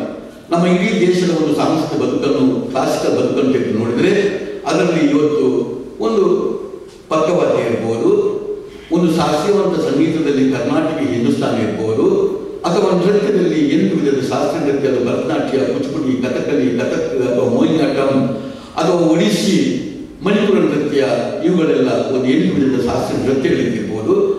ಇದೆಲ್ಲವೂ ಇವತ್ತು ದೇಶೀಯ ಸಂಪತ್ತು. ಅದು ಒಂದು ರಾಜ್ಯಕ್ಕೆ, ಒಂದು ಜಿಲ್ಲೆಗೆ ಅಥವಾ ಒಂದು ಯೂನಿವರ್ಸಿಟಿಗೆ ಸಂಬಂಧಪಟ್ಟದ್ದಲ್ಲ. ಮೋಹಿನಿಯಾಟ್ಟಂ ಬಹಳ ಮುಖ್ಯವಾಗಿ ಕೇರಳದ ಆಗಿದ್ದರೂ ಕೂಡ ಅದು ಇವತ್ತು ದೇಶವನ್ನು ಮೀರಿ ಇವತ್ತು ಅಂತಾರಾಷ್ಟ್ರೀಯ ಮಟ್ಟದಲ್ಲಿದೆ. ಅದು ಭರತನಾಟ್ಯವಾಗಿರ್ಬೋದು, ಒಂದು ಒಡಿಸ್ಸಿ ನೃತ್ಯವಾಗಬಹುದು. ಒಡಿಸ್ಸಿ ನೃತ್ಯ ಒಂದು ಒಡಿಸ್ಸಾದ ಊರಿನದ್ದು ಆಗಿದ್ದರೂ ಕೂಡ ಇವತ್ತು ಅದು ಜಾಗತಿಕ ಮಟ್ಟದಲ್ಲಿದೆ. ಆದರೆ ಆದ್ದರಿಂದ ಶಾಸ್ತ್ರೀಯಕ್ಕೆ ನಾವು ಒಂದು ಇತಿಮಿತಿಯನ್ನು ಹಾಕಲಿಕ್ಕೆ ಸಾಧ್ಯ. ಅದೇ ರೀತಿ ಪಕ್ಕವಾದ್ಯದಲ್ಲಿ ಇರುವಂಥ ಒಂದು ಗಾಳಿ ವಾದ್ಯದಲ್ಲಿ ಒಂದು ಕೊಳಲು ಇರ್ಬೋದು, ಅಥವಾ ತಂತಿವಾದ್ಯದಲ್ಲಿ ಇರುವಂಥ ಯಾವುದೇ ಒಂದು ನಮ್ಮ ತಂತಿವಾದ್ಯದ ಸಂಕರಣಗಳಿರ್ಬೋದು, ಅಥವಾ ಒಂದು ನಮ್ಮ ಚರ್ಮವಾದ್ಯದಲ್ಲಿರುವಂಥ ಒಂದು ತಬಲಾ ಇರ್ಬೋದು, ಅಥವಾ ಯಾವುದೇ ಮೃದಂಗಗಳಿರ್ಬೋದು. ಅದು ಇವತ್ತು ಒಂದು ಊರಿಗೆ ಸೀಮಿತವಾದಲ್ಲ, ಇದು ಇಡೀ ದೇಶಕ್ಕೆ, ಜಗತ್ತಿಗೆ ಸೀಮಿತವಾದ. ಇಂಥದ್ದಿರುವಾಗ ಇದನ್ನು ಹೇಗೆ ನಮ್ಮ ಪಠ್ಯದೊಳಗೆ ಸೇರಿಸಬಹುದು, ಇದೆಲ್ಲವೂ ಇಟ್ಕೊಂಡು ಹೇಗೆ ಹೋಗಬಹುದು ಎಂಬುದರ ಬಗ್ಗೆ ಒಂದು ಆಲೋಚನೆ. ಜನಪದಕ್ಕೆ ಸಂಬಂಧಪಟ್ಟದ್ದು ಆಗುವಾಗ ಅದು ಒಂದು ಊರಿಗೆ, ಒಂದು ಜಿಲ್ಲೆಗೆ, ಒಂದು ಯೂನಿವರ್ಸಿಟಿಗೆ ಸಂಬಂಧಪಟ್ಟಾಗ್ತದೆ. ನಮ್ಮಲ್ಲಿರುವಂಥ ಈಗ ಬಹಳ ಪ್ರಮುಖವಂತ ನಮ್ಮ ಜನಪದ, ಅದು ನಮ್ಮ ಯಕ್ಷಗಾನ ಇದ್ದಿರ್ಬೋದು. ಅದು ಇವತ್ತು ರಾಜ್ಯದ 21 ಜಿಲ್ಲೆಗಳಲ್ಲಿ ಬೇರೆ ಬೇರೆ ಆಯಾಮದಲ್ಲಿ ಇದ್ದಿರ್ಬೋದು. ಅದು ಕೇವಲ ಬಡಕು ಕೆಂಪುತಿಟ್ಟಿಗೆ ಸೀಮಿತ ಅಲ್ಲ, ಬೇರೆ ಬೇರೆ ಆಯಾಮದಲ್ಲಿ ಒಂದು ಒಟ್ಟು ಯಕ್ಷಗಾನ ಅಂತ ನಾವು ಹೇಳ್ಬೋದು. ಇಂತಹ ಸಂದರ್ಭದಲ್ಲಿ ಈ ಯಕ್ಷಗಾನ ಅಂತ ಅಥವಾ ನಮ್ಮ ಊರಿನಲ್ಲಿರುವಂಥ ಒಂದು ಕಂಗೀಲು, ನಮ್ಮ ತುಳು ಭಾಷೆಗೆ ಸಂಬಂಧಪಟ್ಟ ಒಂದು ಕಂಗೀಲು ಇರ್ಬೋದು, ಅಥವಾ ಒಂದು ಸುಗ್ಗಿ ಕುಣಿತಗಳಿರ್ಬೋದು. ಇಂಥದ್ದೆಲ್ಲ ಬಹಳಷ್ಟು ಜನಪದವಾದಂಥ ಕಲೆಗಳು ಇದೆ. ಬೇಕಾದಷ್ಟು ಇನ್ಸ್ಟ್ರೂಮೆಂಟ್ಗಳು, ತಾಸೆ ಇದ್ದಿರ್ಬೋದು, ಡೋಲ್ ಇದ್ದಿರ್ಬೋದು, ಇಂಥ ಇನ್ಸ್ಟ್ರೂಮೆಂಟ್ಗಳಿರ್ಬೋದು. ಇದೆಲ್ಲವನ್ನು ನಮ್ಮ ಯೂನಿವರ್ಸಿಟಿ ಮಟ್ಟದಲ್ಲಿ, ನಮ್ಮ ಜಿಲ್ಲಾ ಮಟ್ಟದಲ್ಲಿ ನಾವು ಜೋಡಣೆ ಮಾಡಬಹುದು. ಅದೇ ರೀತಿ ಇವತ್ತು ಕ್ರೀಡೆಯನ್ನು ನೋಡಿದ್ರು, ಈಗಾಗಲೇ ಮನ್ನಣೆ ಪಡೆದಂಥ, ಜಾಗತಿಕ ಮನ್ನಣೆ ಪಡೆದಂಥ ಅದೆಷ್ಟೋ ಗುಂಪು ಆಟಗಳಿದೆ, ವೈದಿಕವಾದ ಆಟಗಳಿದೆ. ಇದೆಲ್ಲವೂ ಜಾಗತಿಕ ಮಟ್ಟದ್ದು ಮತ್ತು ನಮ್ಮ ದೇಶದಲ್ಲಿ, ಇಡೀ ನಮ್ಮ ಒಟ್ಟು ಬದುಕಿನಲ್ಲಿ ಇರುವಂಥ ಬಹಳ ಪ್ರಮುಖವಾದಂಥ ಕೆಲವು ಕ್ರೀಡೆಗಳು ಇದೆ. ಅದರ ಜೊತೆ ನಮ್ಮ ಒಂದು ಊರಿಗೆ ಸಂಬಂಧಪಟ್ಟಂಥ ಕೆಲವು ಕ್ರೀಡೆಗಳು ಕೂಡ ಇದೆ. ಅದು ಇವತ್ತಿಗೂ ನಮ್ಮ ರಾಜ್ಯ ಮಟ್ಟದಲ್ಲಿ, ರಾಷ್ಟ್ರ ಮಟ್ಟದಲ್ಲಿ ಗುರುತಿಸಲ್ಪಟ್ಟು ಹೋದರೂ ಕೂಡ ನಮ್ಮ ಒಂದು ಊರಿಗೆ ಸಂಬಂಧಪಟ್ಟ, ಯೂನಿವರ್ಸಿಟಿಗೆ ಸಂಬಂಧಪಟ್ಟ ಅದೆಷ್ಟೋ ನಮ್ಮ ಭಾಷೆಗನುಗುಣವಾಗಿರುವಂಥ ಕ್ರೀಡೆಗಳು ಇದೆ. ಇದನ್ನು ಎರಡನ್ನು ವರ್ಗೀಕರಣ ಮಾಡಿಕೊಂಡು ಎಲ್ಲದಕ್ಕೂ ಸೇರಿಸಲಿಕ್ಕೆ ಆಗದೆ ಹೋದರೂ ಈ ವಿಚಾರಗಳನ್ನು ನಮ್ಮ ಪಠ್ಯದೊಟ್ಟಿಗೆ ಹೇಗೆ ಸೇರಿಸಬಹುದು ಎಂಬುದರ ಬಗ್ಗೆ ಬಹಳಷ್ಟು ಆಲೋಚನೆಗಳು ಆಗಬೇಕು. ನಾನು ಕನ್ಕ್ಲೂಷನ್ಗೆ ಬರ್ತೇನೆ, ನಾನು ದೀರ್ಘವಾಗಿ ಮಾತನಾಡುವುದಿಲ್ಲ. ಇದರಲ್ಲಿ ಬಹಳ ಮುಖ್ಯವಾಗಿ ನಮ್ಮ ಇದನ್ನು ತೆಗೆದರೆ ಹಿಂದೆ ನಡೆದ ಹಾಗೆ, ನಾನು ಯಾಕೆ ಹಿಂದಿನ ಒಂದು ವರ್ತಮಾನವನ್ನು ಕೊಟ್ಟೆ, ಹಿಂದೆ ಹೇಗಿತ್ತು ಅಂತ. ಅದೇ ಕಾಟಾಚಾರಕ್ಕಾಗಿ ನಾವು ದಕ್ಷಿಣ ಕನ್ನಡ ಜಿಲ್ಲೆಯವರು ಬಹಳಷ್ಟು ದೈವಗಳನ್ನು ನಂಬುವವರು. ಇಂಥ ದೈವಗಳನ್ನು ನಂಬುವಾಗ ನಾವೆಲ್ಲ ಬಹಳಷ್ಟು ದೈವಗಳಿಗೆ ಸಂಬಂಧಪಟ್ಟ ಕೆಲವು ಚಟುವಟಿಕೆಗಳನ್ನು ವರ್ಷ ಇಡೀ ಮಾಡ್ತೇವೆ. ಮಾಡುವ ಯಾಕೆ ಅಂತ ಹೇಳಿದ್ರೆ ಆ ದೈವಗಳು ಉಪದ್ರ ಕೊಡ್ತದೆ ಅಂತ. ಅದೇ ರೀತಿ ಇವತ್ತು ನಮ್ಮ ಕ್ರೀಡಾ ಚಟುವಟಿಕೆಗಳು, ನಮ್ಮ ಸಾಂಸ್ಕೃತಿಕ ಚಟುವಟಿಕೆಗಳು, ಇದು ಕೂಡ ಇಷ್ಟು ತನಕ ನಡೆದದ್ದು ಅಷ್ಟೇ. ಇದು ಯಾವ ನಮ್ಮ ಜಿಲ್ಲೆಯ, ನಮ್ಮ ರಾಜ್ಯದ ಒಂದು ಕ್ರೀಡಾ ಕೂಟಗಳು ಇರ್ಬೋದು, ಅಥವಾ ನಮ್ಮ ಪ್ರತಿಭಾ ಕಾರಂಜಿಗಳ ಹೆಸರಿನಲ್ಲಿ ನಡೆಯುವಂಥ ಒಂದು ಕೆಲಸ ಇದ್ದಿರ್ಬೋದು, ಅಥವಾ ನಮ್ಮ ಯೂನಿವರ್ಸಿಟಿ ಸಂಬಂಧಪಟ್ಟ ಒಂದು ಯೋಜನೋತ್ಸವ ಇದ್ದಿರ್ಬೋದು, ಅಥವಾ ಒಂದು ಕ್ರೀಡೋತ್ಸವಗಳು ಇದ್ದಿರ್ಬೋದು. ಇದೆಲ್ಲವನ್ನು ಗಮನಿಸುವಾಗ ಇದೆಲ್ಲವೂ ನಾವು ದೈವಗಳಿಗೆ ಮಾಡುವ ಕೆಲಸದ ಹಾಗೆ ಇವತ್ತು ಅದನ್ನು ಮಾಡಿ ಮುಗಿಸಿ ನಮ್ಮ ಕೈ ತೊಳೆದುಕೊಂಡು ನಮ್ಮ ಕೆಲಸ ಮುಗೀತು ಅಂತೇಳಿ ನಾವು ಇದ್ದೇವೆ. ಇನ್ನೂ ಕೂಡ ಹೊಸ ನೀತಿ ಇಷ್ಟು ಸುಂದರವಾಗಿ ಬಂದಾಗ, ಈ ಸರ್ಕಾರ ಇಂಥ ಮನಸ್ಸು ಮಾಡಿದಾಗ ನಾವು ಅದನ್ನು ಸರಿಯಾಗಿ ಉಪಯೋಗಿಸಿಕೊಳ್ಳಬೇಕಾದ ನಮ್ಮ ಕರ್ತವ್ಯ. ಅದೇ ಚಾಳಿಯನ್ನು ನಾವು ಮುಂದುವರಿಸಿಕೊಂಡು ಹೋದರೆ ಇದು ಖಂಡಿತ ಇದು ಸಾಂಸ್ಕೃತಿಕ ಮತ್ತು ಕ್ರೀಡಾ ಚಟುವಟಿಕೆಯನ್ನು ಸಮರ್ಪಕವಾಗಿ ಅದನ್ನು ಹಾಕಲಿಕ್ಕೆ ಸಾಧ್ಯವೇ ಇಲ್ಲ. ಇದನ್ನು ಸ್ಪಷ್ಟವಾಗಿ ಹೇಳುವುದಾದರೆ, ಎಲ್ಲಿವರೆಗೆ ಪ್ರಾಥಮಿಕ ಶಿಕ್ಷಣದಿಂದ ಇದನ್ನು ಹಿಡಿದುಕೊಂಡು ಮುಂದೆ ಬರಬೇಕು. ಅಲ್ಲಿ ಒಂದು ಪಂಚಾಂಗದಲ್ಲಿ ಇರುವಂತಹ ಒಂದು ಕಲ್ಲು ಸರಿಯಾಗಿ ಇಲ್ಲದೆ ಹೋದರೆ ಆ ಬಿಲ್ಡಿಂಗ್ ಅನ್ನು ಮುಂದೆ ಸಮರ್ಪಕವಾಗಿ ಕಟ್ಟಲಿಕ್ಕೆ ಸಾಧ್ಯವೇ ಇಲ್ಲ. ಹಾಗಿರುವಾಗ ನಾಳೆ ಒಂದು ಇಡೀ ಡಿಗ್ರಿ ಮುಗಿಸಿದ ಮೇಲೆ ನನಗೊಂದು ಸಾಂಸ್ಕೃತಿಕ ರಂಗಕ್ಕೆ ಸಂಬಂಧಪಡುವಂತಹ ಸೌಂದರ್ಯ ಪ್ರಜ್ಞೆ ಇರುವಂತಹ ಒಂದು ಮನಸ್ಸನ್ನು ಒಂದು ಕೊಡಿಯಪ್ಪ, ನಾನು 1 ಕೋಟಿ ರೂಪಾಯಿ ಕೊಡ್ತೇನೆ, ಕೊಡಿ ತಿಳಿದರೆ ಅದು ಮಾರ್ಕೆಟ್ನಲ್ಲಿ ಸಿಗುವುದಿಲ್ಲ. ಅದೇ ರೀತಿ ಇವತ್ತು ಕ್ರೀಡಾ ಮನೋಭಾವ ಇರುವಂಥ ಒಂದು ನನಗೆ ಮನೋಭಾವ ಬರಬೇಕು, ನಾನು ದೊಡ್ಡ ಹೋರಾಟಗಾರನಾಗಬೇಕು, ನಾನು ನಿರಾಶೆ ಆಗಬಾರ್ದು, ನನ್ನ ಹತ್ರ ಎಲ್ಲ ದುಡ್ಡೆಲ್ಲ ಇದೆ, ನನಗೆ ಆ ಮನೋಭಾವದ ಕೊರತೆ ಇದೆ, 1 ಕೋಟಿ ರೂಪಾಯಿ ಕೊಡ್ತೇನೆ, ಒಂದು ಕ್ರೀಡಾ ಮನೋಭಾವ ಬರಬೇಕು ಅಂತ ಹೇಳಿದರೆ ಅದು ಬರಲಿಕ್ಕೆ ಸಾಧ್ಯ ಇಲ್ಲ. ಇಂಥ ದೃಷ್ಟಿಯಲ್ಲಿ ನಾವು ಇದನ್ನು ಬಾಲ್ಯದಿಂದಲೇ ಇದನ್ನು ಕಟ್ಟುತ್ತಾ ಬಂದರೆ ಮಾತ್ರ ಬರ್ತದೆ ಹೊರತು ಇಲ್ಲದ್ರೆ ಬರುವುದಿಲ್ಲ ಎಂಬುದು ಸತ್ಯ. ಆದ್ದರಿಂದ ಪ್ರಾಥಮಿಕ ಶಿಕ್ಷಣದಿಂದ ಹಿಡಿದು ಸಮರ್ಪಕವಾದಂಥ ಟೀಚರ್, ಎಷ್ಟು ಜನ ಟೀಚರ್ಸ್ ಇದ್ದಾರೆ ಹೇಳಿ, ಶಾಸ್ತ್ರೀಯವಾದಂಥ ಕಲೆಯನ್ನು ಕಲಿಸುವಂತಹ ಧೈರ್ಯದ ಟೀಚರ್ಸ್ಗಳು ಎಷ್ಟು ಇದ್ದಾರೆ ಹೇಳಿ, ಎಂಥ ಸಂಪನ್ಮೂಲ ನಮ್ಮಲ್ಲಿದೆ, ಅದರ ಕೊರತೆ ಎಷ್ಟು ಇದೆ ಎಂಬುದನ್ನು ಗಮನಿಸಿ. ಇಡೀ ಒಂದು ಚಿತ್ರಕಲೆಗೆ ಸಂಬಂಧಪಟ್ಟ ಎಷ್ಟು ಟೀಚರ್ಸ್ಗಳು ನಮ್ಮ ದಕ್ಷಿಣ ಕನ್ನಡ ಜಿಲ್ಲೆಯಲ್ಲಿದ್ದಾರೆ, ರಾಜ್ಯದಲ್ಲಿದ್ದಾರೆ. ಶಾಸ್ತ್ರೀಯವಾದಂತಹ ಕಲೆಗಳನ್ನು ಕಲಿಸುವಂತ ಎಷ್ಟು ಟೀಚರ್ಸ್ಗಳ ನೇಮಕ ಇವತ್ತು ಸರ್ಕಾರದಲ್ಲಿ ಆಗಿದೆ. ನಮ್ಮ ಶಾಲೆಗೆ ಬೇಕಾದಂಥ ಪ್ರಾಥಮಿಕ ಶಿಕ್ಷಣದಲ್ಲಿ ನಮ್ಮ ಶಾಲೆಗಳಿಗೆ ಬೇಕಾದಂಥ ಟೀಚರ್ಸ್ ಅನ್ನೇ ಮಾಡಲಿಕ್ಕೆ ಆಗದಂತ ನಮ್ಮ ಸರ್ಕಾರಗಳು ಇನ್ನು ಇದರ ಪ್ರಶ್ನೆ ಏನು ಹೇಳಿ, ಇವತ್ತು ಯೂನಿವರ್ಸಿಟಿಗಳಲ್ಲಿ ನೋಡಿದರೂ ಕೂಡ ಯಾವ ಯೂನಿವರ್ಸಿಟಿಗಳಿವೆ? ನಮ್ಮ ರಾಜ್ಯದಲ್ಲಿರುವ 52 ಪ್ರಮುಖವಾದ ಯೂನಿವರ್ಸಿಟಿಗಳಿದೆ. ಪ್ರೈವೇಟ್ ಡೀಮ್ಡ್ ಯೂನಿವರ್ಸಿಟಿ ಅಥವಾ ಪ್ರೈವೇಟ್ ಯೂನಿವರ್ಸಿಟಿಗಳನ್ನು ಬಿಟ್ಟರೆ ಇವತ್ತು ಸರ್ಕಾರಿ ಚಿಂತನೆಯಲ್ಲಿರುವಂಥ ನಮ್ಮ ಒಟ್ಟು ಇದರಲ್ಲಿ ಎಷ್ಟು ಇಂಥ ಆಲೋಚನೆಗಳು ನಡೆಯುತ್ತೆ ಹೇಳಿ. ಹೀಗಿರುವಾಗ ಇವತ್ತು ಸರ್ಕಾರಕ್ಕೆ ಮಾಡಲಿಕ್ಕಾಗದೆ ಹೋದರೆ ಬಾಕಿ ಪ್ರೈವೇಟ್ ಸಂಸ್ಥೆಗಳ ಬಗ್ಗೆ ಅವರು ಏನು ಅವಲೋಕನ ಮಾಡೋದು ಹೇಳಿ. ಹೀಗಿರುವಾಗ ಇದು ಬಹಳ ಕೆಟ್ಟವಾದ ವಿಧಾನದಲ್ಲಿ ಇಷ್ಟ ತನಕ ಬಂದಿತ್ತು. ಇನ್ನಾದರೂ 3 ವರ್ಷದಿಂದಲೇ ನಾವು ಅಂಗನವಾಡಿಯನ್ನು ಕಟ್ಟುತ್ತಾ ಬರುವಾಗಲೇ 3 ವರ್ಷ ಅಂಗನವಾಡಿ ಶಿಕ್ಷಣ ಇದೆ. ಅಲ್ಲಿಂದಲೇ ಈ ಒಂದು ಮನಸ್ಸನ್ನು ಮಕ್ಕಳಿಗೆ ಕೊಟ್ಟರೆ ಅದು ಸತ್ಯವನ್ನು ಸುಳ್ಳಲ್ಲ, ಬಹಳ ಮುಖ್ಯ. ಯಾಕೆಂದರೆ ಬಹಳಷ್ಟು ಸುಳ್ಳುಗಳನ್ನೇ ನಾವು ಕಲಿಸಿ ಈ ಮನೋರಂಜನೆಗೆ ಮತ್ತು ಈ ಸಾಂಸ್ಕೃತಿಕವಾದ ವಿಚಾರಗಳಿಗೆ ಇರುವ ಡಿಫರೆನ್ಸೇ ಗೊತ್ತಾಗಲಿಲ್ಲ. ಎಲ್ಲವೂ ಹುಚ್ಚುಕಟ್ಟಿದೆ, ಎಲ್ಲವೂ ನಮ್ಮ ಮನೋರಂಜನೆ ನೆಪದಲ್ಲಿ ಇವತ್ತು ಇಡೀ ಶಾಸ್ತ್ರೀಯವಾದಂತಹ ಜಾನಪದದ ಕಲೆಗಳನ್ನು ಎಲ್ಲೆಲ್ಲಿ ಸುಳ್ಳು ಮಾಡಿಕೊಂಡು ಇವತ್ತು ಕೊಂಡೋಗಿ ಅದನ್ನು ಸಂಪೂರ್ಣ ಧ್ವಂಸ ಮಾಡ್ತಾ ಇದ್ದಾರೆ. ತಪ್ಪು ಇದನ್ನು ಹೇಳ್ತಾರೆ. ನನಗೆ ಎಷ್ಟೋ ಸಲ ಪ್ರಶ್ನೆಗೆ ಆಗ್ತಾ ಇದೆ, ಒಂದು ಮ್ಯಾಥ್ಸ್ ಅನ್ನು ತಪ್ಪು ಕಲಿಸಿದ್ರೆ, ಒಂದು ಸೈನ್ಸ್ ಅನ್ನು ತಪ್ಪು ಕಲಿಸಿದ್ರೆ ಎಷ್ಟು ದೊಡ್ಡ ದ್ರೋಹ ಆಗ್ತದೆ. ಹಾಗಾದ್ರೆ ಇಡೀ ಸಾಂಸ್ಕೃತಿಕವಾದ ಬದುಕನ್ನು ನಾವು ತಪ್ಪು ಕಲಿಸಿಬಿಟ್ರೆ ನಾಳೆ ಎಷ್ಟು ದೊಡ್ಡ ದ್ರೋಹ. ಆ ಮಕ್ಕಳು ಬೆಳೆಯುವಂತಹ ಸಮಯದಲ್ಲಿ ನಾವು ತಪ್ಪು ಸಂದೇಶ ಕೊಟ್ಟು ಬಿಟ್ರೆ ಅವರು ನಾಳೆ ಎಲ್ಲಿ ಕಲಾವಿದರಾಗುವುದು, ಎಲ್ಲಿ ಅವರಿಗೆ ಸೌಂದರ್ಯ ಪ್ರಜ್ಞೆ ಬರುವುದು? ಒಬ್ಬ ಸೌಂದರ್ಯ ಪ್ರಜ್ಞೆ ಇದ್ದವ ಕೇಕೆ ಹಾಕಲಿಕ್ಕೆ ಸಾಧ್ಯವ, ಕುಡಿಲಿಕ್ಕೆ ಸಾಧ್ಯವ? ಅದು ಬರಬೇಕಾದ್ರೆ ಇವತ್ತು ಮನೋರಂಜನೆ ಮತ್ತು ನಮ್ಮ ಸಾಂಸ್ಕೃತಿಕ ಬದುಕಿಗೆ ಒತ್ತು ಕೊಡದೆ ನಮ್ಮ ಯಾವ ಸಾಂಸ್ಕೃತಿಕ ಬದುಕಿನಲ್ಲಿ ಏನ್ ಬೇಕಾದ್ರೂ ಮಾಡುವ ಕಲಾವಿದನಾಗಲಿ ನೋಡುವನಾಗಲಿ ಕುಚ್ಚಿದ್ದು ಕುಣಿಲಿಕ್ಕೆ ಸಾಧ್ಯವೇ ಇಲ್ಲ. ಅವನ ಸೌಂದರ್ಯ ಪ್ರಜ್ಞೆ ಇಲ್ಲದೆ ಅದು ಕುಣಿಲಿಕ್ಕೆ ಸಾಧ್ಯ. ಇದಕ್ಕೆಲ್ಲ ಕಾರಣ ತಪ್ಪು ಕಲಿಸಿದ್ದರಿಂದ ತಪ್ಪು ಸಂಘಟನೆ ಮಾಡಿಕೊಂಡು ಶಾಸ್ತ್ರೀಯ ಮತ್ತು ಜಾನಪದದ ಕಲೆಯ ಹೆಸರನ್ನು ಇಟ್ಟುಕೊಂಡು ಇವತ್ತು ಮಾಡಿದಂಥ ತಪ್ಪಿನಲ್ಲೇ ತಪ್ಪು ಒಂದು ಇಡೀ ಒಂದು ಸಮುದಾಯ ಕಟ್ತಾ ಇದೆ. 35 ಕೋಟಿ ಒಂದು ವಿದ್ಯಾರ್ಥಿಗಳು ನಮ್ಮ ದೇಶದಲ್ಲಿದ್ದಾರೆ. ಅದು 1ನೇ ತರಗತಿಯಿಂದ PG ವರೆಗೆ. ನಮ್ಮ ರಾಜ್ಯದಲ್ಲೂ 1 ಕೋಟಿ ಜನಸಂಖ್ಯೆ ಇದ್ದಾರೆ. ಎಂಥ ಸಮಯ, ಎಂಥ ಇಚ್ಛಾಶಕ್ತಿ ಇರುವಂತಹ ಸಮಯ. ಅದು ಹಸಿ ಗೋಡೆ, ಒಂದು ಕಲ್ಲನ್ನು ಬಿಸಾಡಿದ್ರೆ ಹಸಿ ಗೋಡೆ ಹೇಗೆ ಇರ್ತದೆ ಅಂತ ಮನಸ್ಸನ್ನಿದ್ದಂಥ ಆ ವರ್ಗ. ಎಂಥ ಇಮ್ಯುನಿಟಿ ಇದೆ, ಎಂಥ ರೋಗ ನಿರೋಧಕ ಶಕ್ತಿ ಇದೆ, ಎಂಥ ಆಸಕ್ತಿ ಅವರೊಟ್ಟಿಗೆ. ಇಡೀ ಒಂದು ಒಟ್ಟು ಬದುಕಿನಲ್ಲಿ ಒಂದು ಮನುಷ್ಯನಲ್ಲಿ ಇರುವಂತಹ ಬಹಳ ದೊಡ್ಡ ಶಕ್ತಿ ಇರುವುದೇ ಆ ಒಂದು 30 ವರ್ಷ ಇರುವಂತಹ ಅಪಾಯ. ಇಂಥ ಸಮಯದಲ್ಲಿ ಆ ಸಂಪನ್ಮೂಲವನ್ನು ಸರಿಯಾಗಿ ನಾವು ಉಪಯೋಗಿಸಿಕೊಳ್ಬೇಡುವ. ಸ್ಕಿಲ್ ಅಂತ ಹೇಳ್ತೇವೆ, ಇವತ್ತು ಕೌಶಲ್ಯ ಅಂತ ಹೇಳ್ತೇವೆ. ಇಂಥ ಕೌಶಲ್ಯ ಸ್ಕಿಲ್ ಅನ್ನು ಸರಿಯಾಗಿ ಇವತ್ತು ಜೋಡಣೆ ಮಾಡಬೇಡುವ ಹೇಳಿ. ಇಂಥ ಸಂದರ್ಭದಲ್ಲಿ ಇದರ ಬಗ್ಗೆ ಬಹಳಷ್ಟು ವಿಚಾರವನ್ನು ಹೇಳ್ಬೋದು. ಇನ್ನೂ 3 ಸಂಪನ್ಮೂಲ ವ್ಯಕ್ತಿಗಳಿದ್ದಾರೆ. ಒಳ್ಳೆಯ ವಿಚಾರವನ್ನು ಇವತ್ತು ಇಟ್ಟಿದ್ದೀರಿ. ಇಂಥ ಸಂದರ್ಭದಲ್ಲಿ ನನ್ನ ಆಶೆ ಇಷ್ಟೇ, ಇದು ಕೇವಲ ಒಂದು ಮಾತಿನಲ್ಲಿ ಅಥವಾ ಒಂದು ದಿನದಲ್ಲಿ ಮುಗಿಯುವಂಥದ್ದಲ್ಲ. ಇದೆಲ್ಲವನ್ನು ಅರ್ಥ ಮಾಡಿಕೊಳ್ಬೇಕಾದ್ರೆ ಇವತ್ತು ಬಹಳ ದೊಡ್ಡದಲ್ಲಿ ಕೆಲಸ ಇದೆ. ಸ್ಪಷ್ಟವಾದಂತಹ ನೀತಿಗಳು ಬೇಕಾಗ್ತದೆ, ಸ್ಪಷ್ಟವಾದಂತಹ ನೀತಿಗಳು. ಕೆಲವು ಎಷ್ಟೋ ವಿಚಾರಗಳಾಗುವಾಗ ನಮ್ಮ ಸೆಂಟ್ರಲ್ ನೀತಿ ಆಗಲಿ, ಸ್ಟೇಟ್ ನೀತಿ ಆಗಲಿ, ಅವರಿಗೆ ಬೇಕಾಗುವ ಎಷ್ಟು ಸ್ಪಷ್ಟವಾಗಿ ಅದನ್ನು ನಿಶ್ಚಯಿಸ್ತಾರೆ, ಎಷ್ಟು ಸ್ಪಷ್ಟವಾಗಿ ಬರ್ತದೆ. ಅದರ ಬಗ್ಗೆ ಎಷ್ಟು ಜಗಳಗಳಾಗ್ತದೆ, ಎಷ್ಟು ದೊಂಬಿಗಳಾಗ್ತದೆ, ಎಷ್ಟು ಗಲಾಟೆಗಳಾಗ್ತದೆ. ಆದರೆ ನೀತಿಯನ್ನು ಮಾಡುವುದರಲ್ಲಿ ಬಹಳಷ್ಟು ಇದನ್ನು ಮಾಡ್ತಾರೆ. ಅದೇ ಈ ರೀತಿಯ ನೀತಿ ಕೂಡ ಇಂಥ ಶಿಕ್ಷಣದಲ್ಲಿ, ಇಂಥ ಶಿಕ್ಷಣ ಎಷ್ಟು ಪ್ರಾಮುಖ್ಯ, ಇನ್ನು ಶಿಕ್ಷಣ ಇಲ್ಲದೆ ಮನುಷ್ಯ ಹೇಗೆ ಬದುಕಲಿಕ್ಕೆ ಸಾಧ್ಯ? ಇಂಥ ಶಿಕ್ಷಣದಲ್ಲಿ ಕೂಡ ಇಂಥ ಸಾಂಸ್ಕೃತಿಕವಾದ ಮತ್ತು ಕ್ರೀಡಾ ಕ್ಷೇತ್ರದ ಒಂದು ಚಟುವಟಿಕೆ ಆಗಬೇಕಾದ್ರೆ ಸ್ಪಷ್ಟವಾದ ನೀತಿಯನ್ನು ಕೊಡಿ. ವೈಸ್ ಚಾನ್ಸಲರ್ಗೆ ಇವತ್ತು ಆಸಕ್ತಿ ಇಲ್ಲದೆ ಹೋದರೂ ಕೂಡ ನೀತಿಯಲ್ಲಿ ಸ್ಪಷ್ಟತೆ ಇದೆ.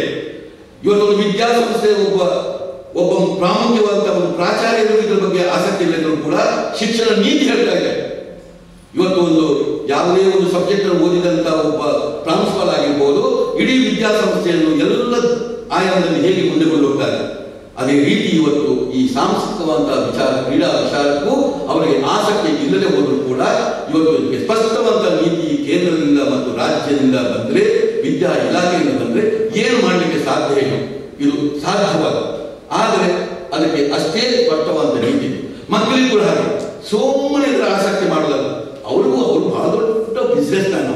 ಅವರೇನು ಪ್ರಯೋಜನ ಇಲ್ಲದೆ ಯಾವುದನ್ನು ಮಕ್ಕಳು ಮಾಡೋದಿಲ್ಲ. ಅವರಿಗೆ ಗೊತ್ತಾಗಬೇಕು, ನಾನೊಬ್ಬ ಒಬ್ಬ ರೂವಾರಿ ಆದರೆ, ಸಾಂಸ್ಕೃತಿಕವಾಗಿ ನಾನು ಕಲಿತರೆ ನನ್ನ ಬದುಕಿಗೆ ಏನು ಪ್ರೇರಣೆ ಸಿಗ್ತದೆ, ನನ್ನ ಬದುಕು ಹೇಗೆ ಆಗ್ತದೆ. ಒಂದು ಕ್ರೀಡಾ ಮನೋಭಾವ ಬಂದರೆ, ನನಗೊಂದು ಆರೋಗ್ಯ ಸರಿಯಾಗಿ ಬಂದರೆ ನಾನು ಏನಾಗ್ತೇನೆ ಎಂಬುದರ ಬಗ್ಗೆ ಅವರಿಗೊಂದು ಅನುಭವ. ಅದಕ್ಕಾಗಿ ಅದಕ್ಕೆ ಒಳಗೆ ಪ್ರವೇಶ ಮಾಡಬೇಕಾದ್ರೆ ಕ್ರಮಾಂಕಗಳನ್ನು ಇಡಿ. ಕ್ರಮಾಂಕ ಇಲ್ಲದೆ ಅವರು ಆಗುವುದಿಲ್ಲ. ಹೇಗೆ ಮ್ಯಾಥ್ಸ್ ಕ್ರಮಾಂಕಗಳುಂಟಾ, ಮಾರ್ಕ್ಗಳುಂಟಾ, ಹೇಗೆ ಒಂದು ಇಂಗ್ಲಿಷ್ಗೆಲ್ಲ ಉಂಟಾ, ಇದೇ ರೀತಿ ಕ್ರೀಡೆಗೆ ಸಾಂಸ್ಕೃತಿಕ ಆಗುವಾಗಲೂ ಇದಕ್ಕೊಂದು ಅಂಗ ಬರ್ತದೆ.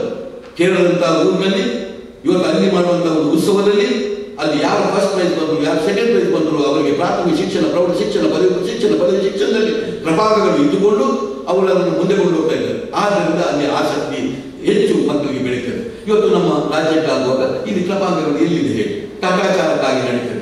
ಆ ದೃಷ್ಟಿಯಲ್ಲಿ ಇದಕ್ಕೆ ಬೇಕಾಗುವ ಅಂಕಗಳನ್ನು ಕೂಡ ಅಲ್ಲಲ್ಲಿ ಜೋಡಣೆ ಮಾಡಿಕೊಂಡು ಇವತ್ತು ಇಡೀ ಒಂದು ಸಿಲೆಬಸ್ ಅನ್ನು ಫ್ರೇಮ್ ಮಾಡಿದರೆ ಬಹಳಷ್ಟು ನ್ಯಾಯ ಆಗ್ತದೆ ಎಂಬ ಮಾತನ್ನು ಹೇಳಿಕೊಂಡು ನನಗೆ ಅವಕಾಶ ಕೊಟ್ಟಕ್ಕಾಗಿ, ನನ್ನ ಪ್ರೆಸೆಂಟೇಷನ್ಗೆ ಅವಕಾಶ ಕೊಟ್ಟಕ್ಕಾಗಿ ಖಂಡಿತ ನನ್ನಲ್ಲಿ ತಪ್ಪು ತಿಳ್ಕೋಬೇಡಿ.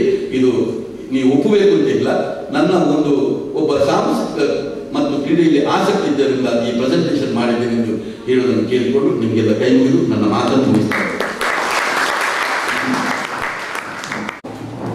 ಬಹಳ ಅದ್ಭುತವಾಗಿ ಬಹಳಷ್ಟು ಮಹತ್ವದ ಮಾತುಗಳನ್ನು ನಡೆದಂಥ ಡಾಕ್ಟರ್ ಎಂ ಮೋಹನ್ ಆಳ್ವ ಅವರಿಗೆ ಕೃತಜ್ಞತೆಗಳು. ಬಹಳ ಅದ್ಭುತವಾದಂಥ ವಿಷಯಗಳನ್ನು ಹೇಳಿದ್ದಾರೆ. ಇಲ್ಲಿ ಒಂದು ನಮ್ಮ ಗಮನಕ್ಕೆ ತರುವಂಥ ವಿಚಾರ ಅಂತಂದರೆ, ನಾವು ಕೆಲವು ಈ ಪ್ರಶ್ನೆ ಮತ್ತು ಪ್ರಶ್ನೋತ್ತರ ಕಾರ್ಯವನ್ನು ಒಂದು ಸೆಷನನ್ನು ನಾನು 4 ಜನ ಮಾತನಾಡಿ ಮುಗಿಸಿದ ನಂತರ ತಗೊಳ್ತೇವೆ. ಆವಾಗ ನಾವು ವಿವರವಾದಂಥ ಚರ್ಚೆಯನ್ನು ಅದ್ರ ಬಗ್ಗೆ ಮಾಡಬಹುದು. ಹಾಗಾಗಿ 4 ಪ್ರೆಸೆಂಟೇಷನ್ಗಳು ಆದ ನಂತರ ಅದನ್ನು ನಾವು ಪ್ರಶ್ನೋತ್ತರ ಕಾರ್ಯಕ್ರಮವನ್ನು ತೆಗೆದುಕೊಳ್ತೇವೆ. ಇಲ್ಲಿ ಇನ್ನೂ ಒಂದು ಮಹತ್ವದ ವಿಷಯ ತಮಗೆ ಹೇಳಬೇಕೆಂದರೆ, ಈ ಹೊಸ ಎಜುಕೇಶನ್ ಪಾಲಿಸಿಯ ಒಂದು ಬಹಳ ಮಹತ್ವದ ವಿಚಾರ ಅಂತಂದರೆ, ಇಡೀ ಒಂದು ನೃತ್ಯದ ಪೇಪರನ್ನೇ ಇಂಟ್ರೊಡ್ಯೂಸ್ ಮಾಡಬೇಕು ಕಾಲೇಜುಗಳು. ಇಡೀ ಒಂದು ಯಕ್ಷಗಾನ, ಉದಾಹರಣೆಗೆ history, economics, dance, history, economics, Yakshagana ಅಂದರೆ ಈಗ ನಮಗೆ ಇಡೀ ಒಂದು ಪೇಪರನ್ನೇ ಇದನ್ನು ಸೃಷ್ಟಿ ಮಾಡಿಕೊಂಡು, ಮತ್ತು ಇಲ್ಲಿ ಒಂದು ಬಹಳ ಅದ್ಭುತವಾದ ವಿಚಾರ ಏನು ಅಂತಂದ್ರೆ, ನಮ್ಮಲ್ಲಿ ಮೊದಲು ಈ ಮಕ್ಕಳಿಗೆ ನಾವೆಲ್ಲ ಹೇಳ್ತೇವೆ ಮಕ್ಕಳಿಗೆ ಯಾಕೋ ಆಸಕ್ತಿ ಇಲ್ಲ ಅಂತ. ಅಲ್ಲಿ ಏನಿತ್ತು ಅಂದ್ರೆ ಮಕ್ಕಳಿಗೆ ಆಸಕ್ತಿ ಇರುವಂತದ್ದು ಬಹಳ ಕಡಿಮೆ ಇತ್ತು. ಹಾಗಿರೋದ್ರಿಂದ ಮಕ್ಕಳಿಗೆ ಆಸಕ್ತಿ ಕಡಿಮೆ ಇತ್ತು. ಈಗ ನಾವು ಲೋಕಲಿ ಮಕ್ಕಳಿಗೆ ಯಾವುದರಲ್ಲಿ ಆಸಕ್ತಿ ಇದೆ ಅನ್ನೋದು ನೋಡಿಕೊಂಡು ಅದಕ್ಕೆ ಆ ರೀತಿಯ ಕೋರ್ಸ್ಗಳನ್ನು ಡಿವೈಡ್ ಮಾಡಿಕೊಂಡು ನಡೆಸುವಂತ ಒಂದು ಅವಕಾಶ ಈ ಹೊಸ ಶಿಕ್ಷಣ ನೀತಿಯಲ್ಲಿ ಇದೆ. ಇದಕ್ಕೆ ಬಹುಶಃ ನಾವು ಪ್ರಾದೇಶಿಕವಾದಂತಹ ಒಂದೊಂದು ಕಾಲೇಜು, ಒಂದೊಂದು ಅಕಾಡೆಮಿಕ್ ಕೌನ್ಸಿಲ್ ತಂದೆ ಒಂದು ಇಟ್ಕೊಂಡು ರಿಸರ್ಚ್ ಮಾಡಿ ಅದನ್ನು ಯಾವ್ದು ಮಾಡಬೇಕು ವ್ಯಾವಹಾರಿಕವಾಗಿ, ಅಂದ್ರೆ ಮುಖ್ಯವಾಗಿ ಇದರಿಂದ ಸಮಾಜ ಮತ್ತು ಶಿಕ್ಷಣ ಸಂಸ್ಥೆ ಮಧ್ಯನೂ ಕೂಡ ಬಹಳ ದೊಡ್ಡ ಸಂಬಂಧ ಬೆಳೆಯುವುದು. ಮತ್ತು ಶಿಕ್ಷಣ ಸಂಸ್ಥೆಗಳಿಗೆ ಇವತ್ತು ಒಂದು ಸಮಸ್ಯೆ ಅಂದ್ರೆ ಹಣಕಾಸು ಒಂದು ಸಮಸ್ಯೆ ಇದೆ. ಅದರಿಂದಾಗಿ ಹೆಚ್ಚು ಇದು ಬರುವಂತ ಶಿಕ್ಷಣ ಕನೆಕ್ಟ್ ಆದಾಗ ಅದಾಗುವಂತ ಚಾನ್ಸ್ ಇದೆ. ಡಾಕ್ಟರ್ ಆಳ್ವ ಅವರಿಗೆ ಅದ್ಭುತ ಮಾತಿಗಾಗಿ ಬಹಳ ಕೃತಜ್ಞತೆಗಳು.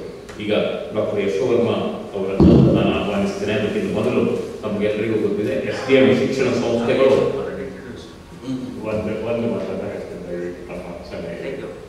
ಬಹಳ ದೊಡ್ಡ ಕೆಲಸವನ್ನು ಮಾಡಿವೆ, ತಮಗೆಲ್ಲರಿಗೂ ಗೊತ್ತಿದೆ. ಅದರ ಪ್ರಸ್ತುತ ಕಾರ್ಯದರ್ಶಿಯಾಗಿ ಅವರು ಕಾರ್ಯನಿರ್ವಹಿಸ್ತಾ ಇದ್ದಾರೆ. ಅವರು ಮೊದಲು ಮ್ಯಾಂಗ್ಳೂರ್ ಯೂನಿವರ್ಸಿಟಿ ಶಿಕ್ಷಕರ ಅಸೋಸಿಯೇಷನ್ ಅಧ್ಯಕ್ಷರಾಗಿದ್ದರು, ರೋಟರಿಯಲ್ಲಿ ಅಸಿಸ್ಟೆಂಟ್ ಗವರ್ನರ್ ಆಗಿದ್ದರು. ಅವರು ನ್ಯಾಷನಲ್ ಜಾಯಿಂಟ್ ಸೆಕ್ರೆಟರಿ ಭಾರತೀಯ ಜೈನ್ ಮಿಲನ್ ಅದರದ್ದು ಇದ್ರು. ಬೆಳ್ತಂಗಡಿ ತಾಲೂಕು ಕನ್ನಡ ಸಾಹಿತ್ಯ ಪರಿಷತ್ತು, ಹೀಗೆ ಅವರು ಮತ್ತೆ ಕುಜ್ರೆ ಏನು ಕಾಲೇಜ್ ಇದೆ 3 ಬಾರಿ A ಗ್ರೇಡ್ನಿಂದ ಅಕ್ರಿಡಿಟೇಷನ್ ಬಂದಿದೆ. ಇದು ಬಹಳ ದೊಡ್ಡ ವಿಷಯ. ಅಂತ ಕಾಲೇಜಿನ ಪ್ರಾಂಶುಪಾಲರಾಗಿದ್ದರು. ಅವರು 56 ಶಿಕ್ಷಣ ಸಂಸ್ಥೆಗಳಿವೆ, ಅವನ್ನ ನಡೆಸ್ತಾ ಇದ್ದಾರೆ. ಬಹಳ ತಮಗೆ ಗೊತ್ತಿದೆ, ನಾನು ಹೇಳಬೇಕು ಅಂತಿಲ್ಲ. ಏನಂದ್ರೆ SDM ಶಿಕ್ಷಣ ಸಂಸ್ಥೆಗಳು ಕಟ್ಟೆಗಳು ತಮ್ಮ ಶಿಸ್ತಿನಲ್ಲಿ, ತಮ್ಮ ಒಂದು ವಿಷನ್ ನಲ್ಲಿ ಅಂತ ಒಂದು ಸಂಸ್ಥೆಗಳ ಚುಕ್ಕಾಣಿ ಹಿಡಿದಂತಹ ಡಾಕ್ಟರ್ ಯಶೋವರ್ಮ ಅವರು ಈಗ ನಮ್ಮ ಮುಂದೆ ಪ್ರಸ್ತುತಪಡಿಸ್ತಾ ಇರುವಂತಹ ವಿಷಯ ಅಂತಂದ್ರೆ, ಗ್ರಾಮೀಣ ಪ್ರದೇಶಕ್ಕೆ ಹೊಸ ಶಿಕ್ಷಣ ನೀತಿಯನ್ನು ಹೇಗೆ ಹೇಳಿಕೊಡ್ಬೋದು. ಅವರಿಗೆ ಸುಸ್ವಾಗತ.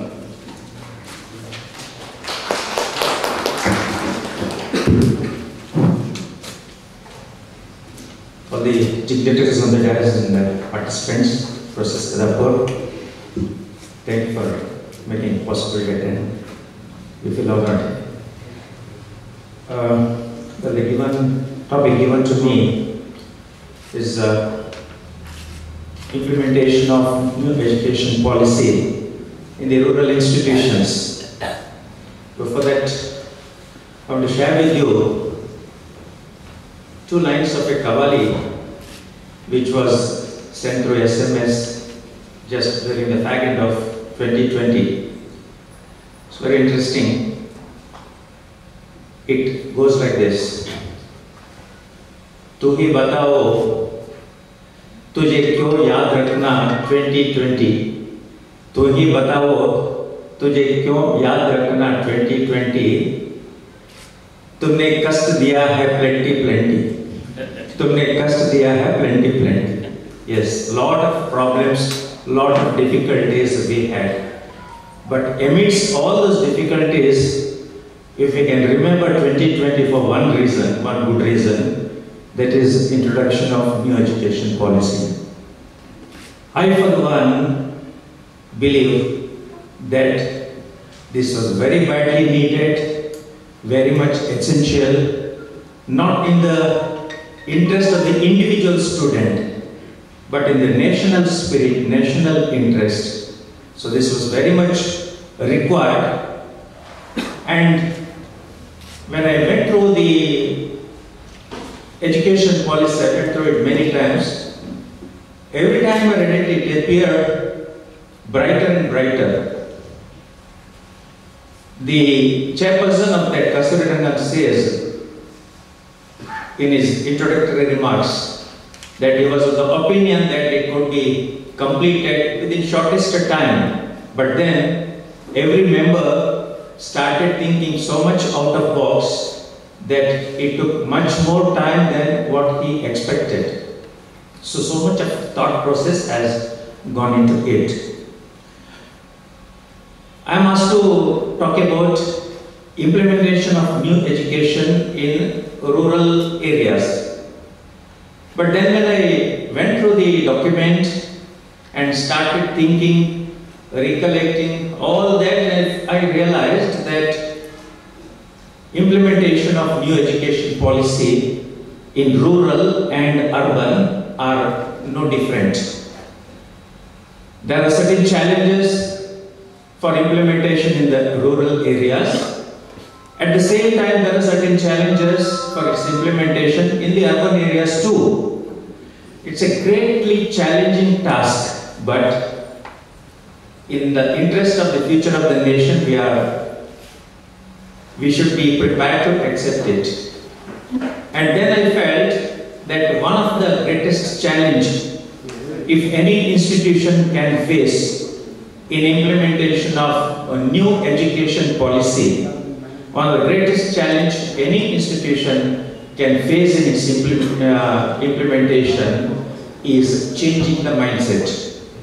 Changing the mindset of the management, changing the mindset of the administrator, changing the mindset of the teachers, changing the mindset of the students and the parents and the society at large.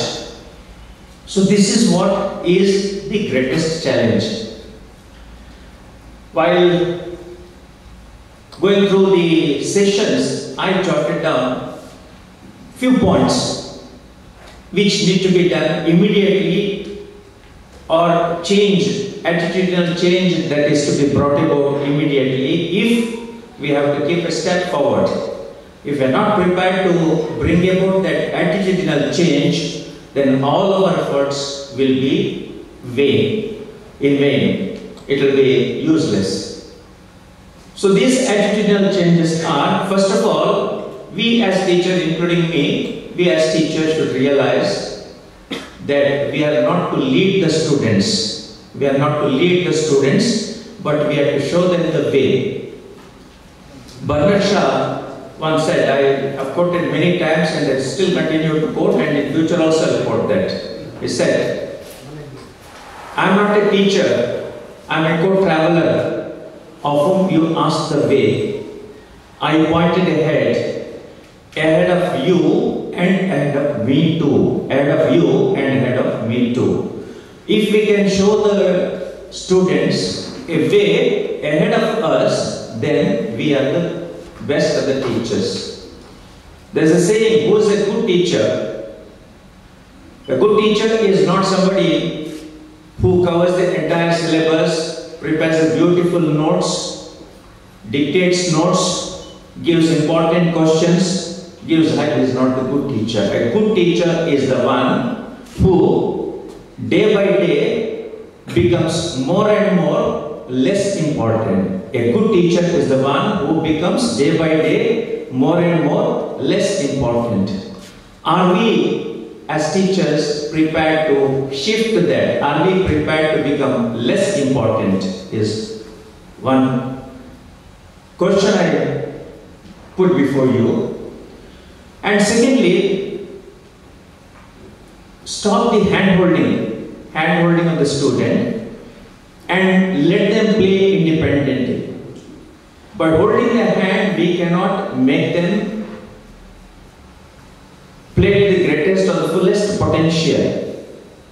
Make them play. If they err somewhere, advise them, but make them to play independently and freely.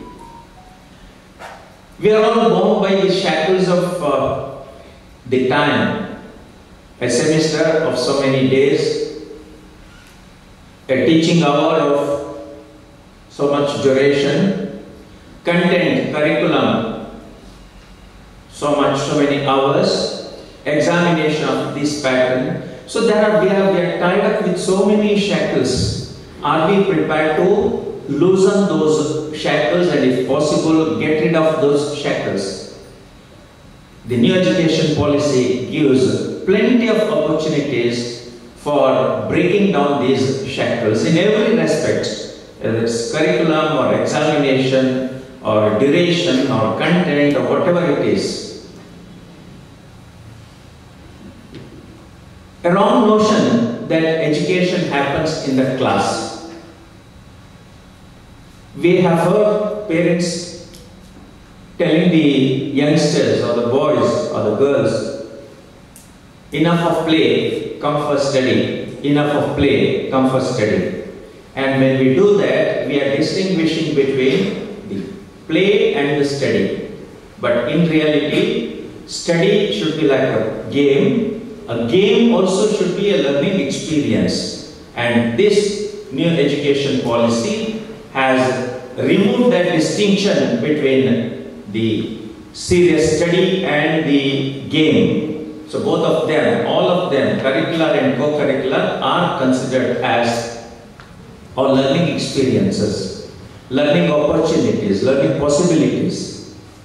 And if you want to show the sky to the students, bring them near a larger window, or if possible, bring them to open ground and show the sky. When somebody asked how big is the sky, somebody said it is as big as the window through which you see it. So if you want to show the world to the students, you cannot confine them to the classroom and tell them that world is so big. If you want to show the world, bring them outside and show them the real world as well as the realities of the real world. So these are the things which have great possibilities, opportunities in the new education policy. I had listed certain things, challenges which the institutions may face while implementing, but because there is a discussion subsequently, I thought I will not elaborate on this. Whatever points I've told basically covered all the aspects. If you have any specific things to ask, we'll discuss during the interaction session. With this, I thank the organizers for giving the opportunity, and I'll be available during the interaction and also subsequently maybe for some time. Thank you. Thank you very much, sir, for a very beautiful presentation and a very crisp presentation. He quoted Bernard Shaw. Yes, sir. And even I would like to add quoting Bernard Shaw here. In a very famous statement, he said, "I was born intelligent." Bernard Shaw went to school for some time and then he left the school. And he asked why he left the school. He said, I was born intelligent, but the school ruined me." He made a very famous statement. There was a reason why he said that also, because he found there is no connection between the world and the school. What happens inside the school. So now there will be greater connectivity, as our emphasis emphasized by Dr. Sharma. There is a need for bringing more connectivity, greater connectivity. Thanks for a very good presentation, sir. Now, I request my very good friend and very senior businessman, Shri Muralidhar Prabhu, to make his presentation on primary and higher education, bringing the new educational policy to primary and higher to secondary education. But before that, I would like to quickly present him. When asked, he told me I am basically a businessman. But I would like to say he basically is a very culture-minded person. He is a businessman. He has a cashew business. He is a cashew product, very famous brand of cashew product, Sayadri products. And he is involved in several social activities, several cultural, educational and social activities. He is the secretary of a Conclave education school near about where thousands of students are studying. And last year his school got first rank in SSLC. Year before that, he got first rank. It's a very beautiful school he has set up. And he is on several government committees. And then he looks after a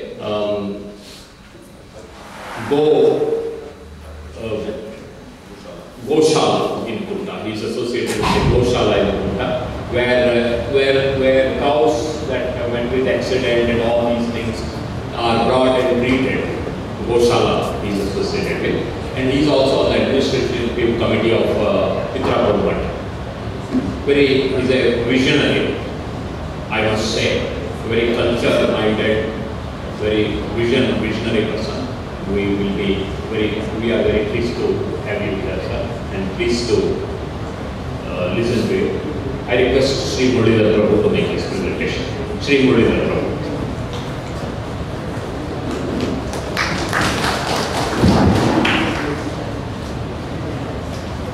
Chairman, Reverend Father Nirmal Mito, and very eminent panelists, my dear friend Aki Hegde,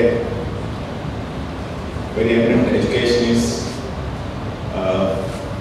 dear students, ladies and gentlemen. As rightly pointed out by Mr. Hegde, I feel I am the odd man out here.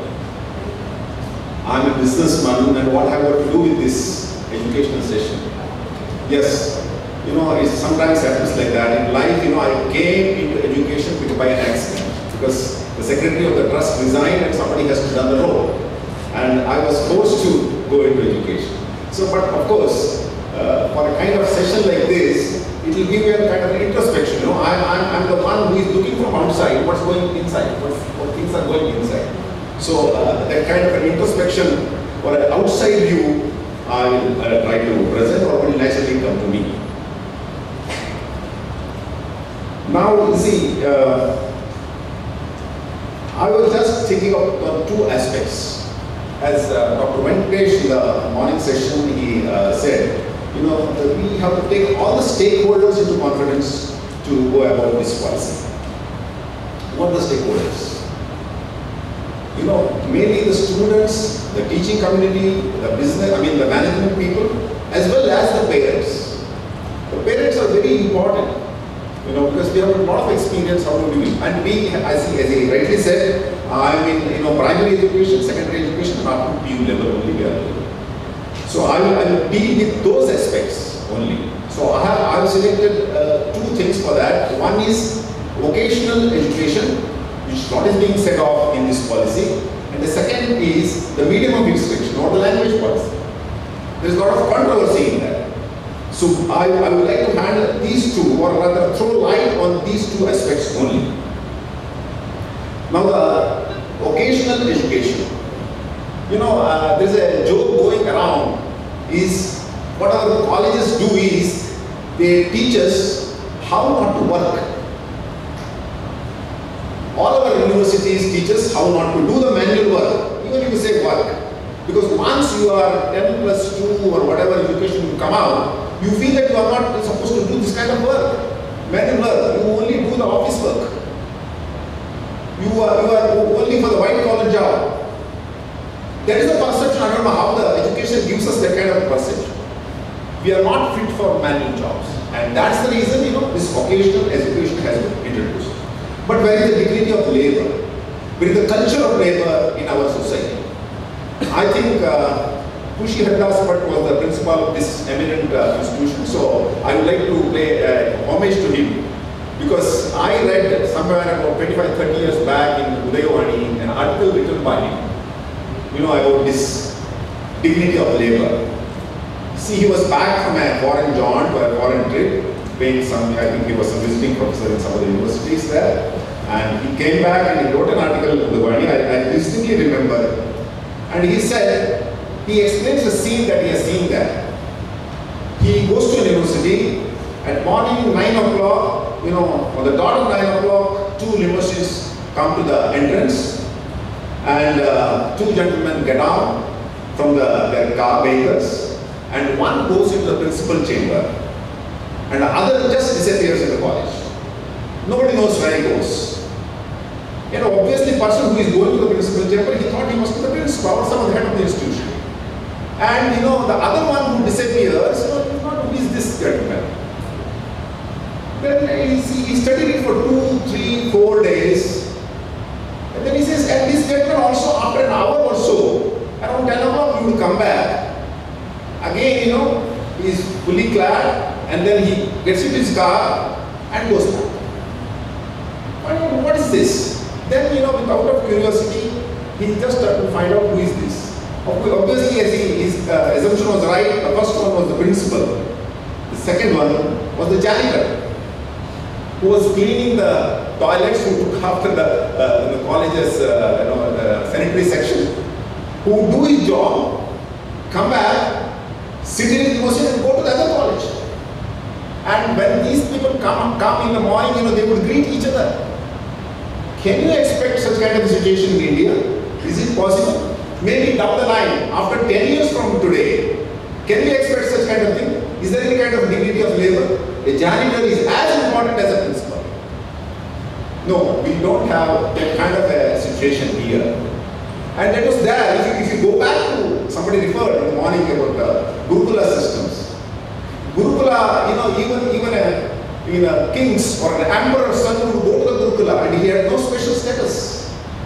And there he would go to the jungles, cut the wood, bring the firewood, and he would learn a lot of things. And he has to go begging for, bhiksha, what we call bhiksha. You go to every house, take the bhiksha and come in. So all kinds of skills were given to him in the Gurukula. But are we ready for that kind of thing now? A lot of things said about vocational education. A lot of projects have been given. In the 86 policy was also this vocation, importance was there. What the students do today is, they go to some internet dhaba, take out the project, type it out and give it and present it and they get the marks.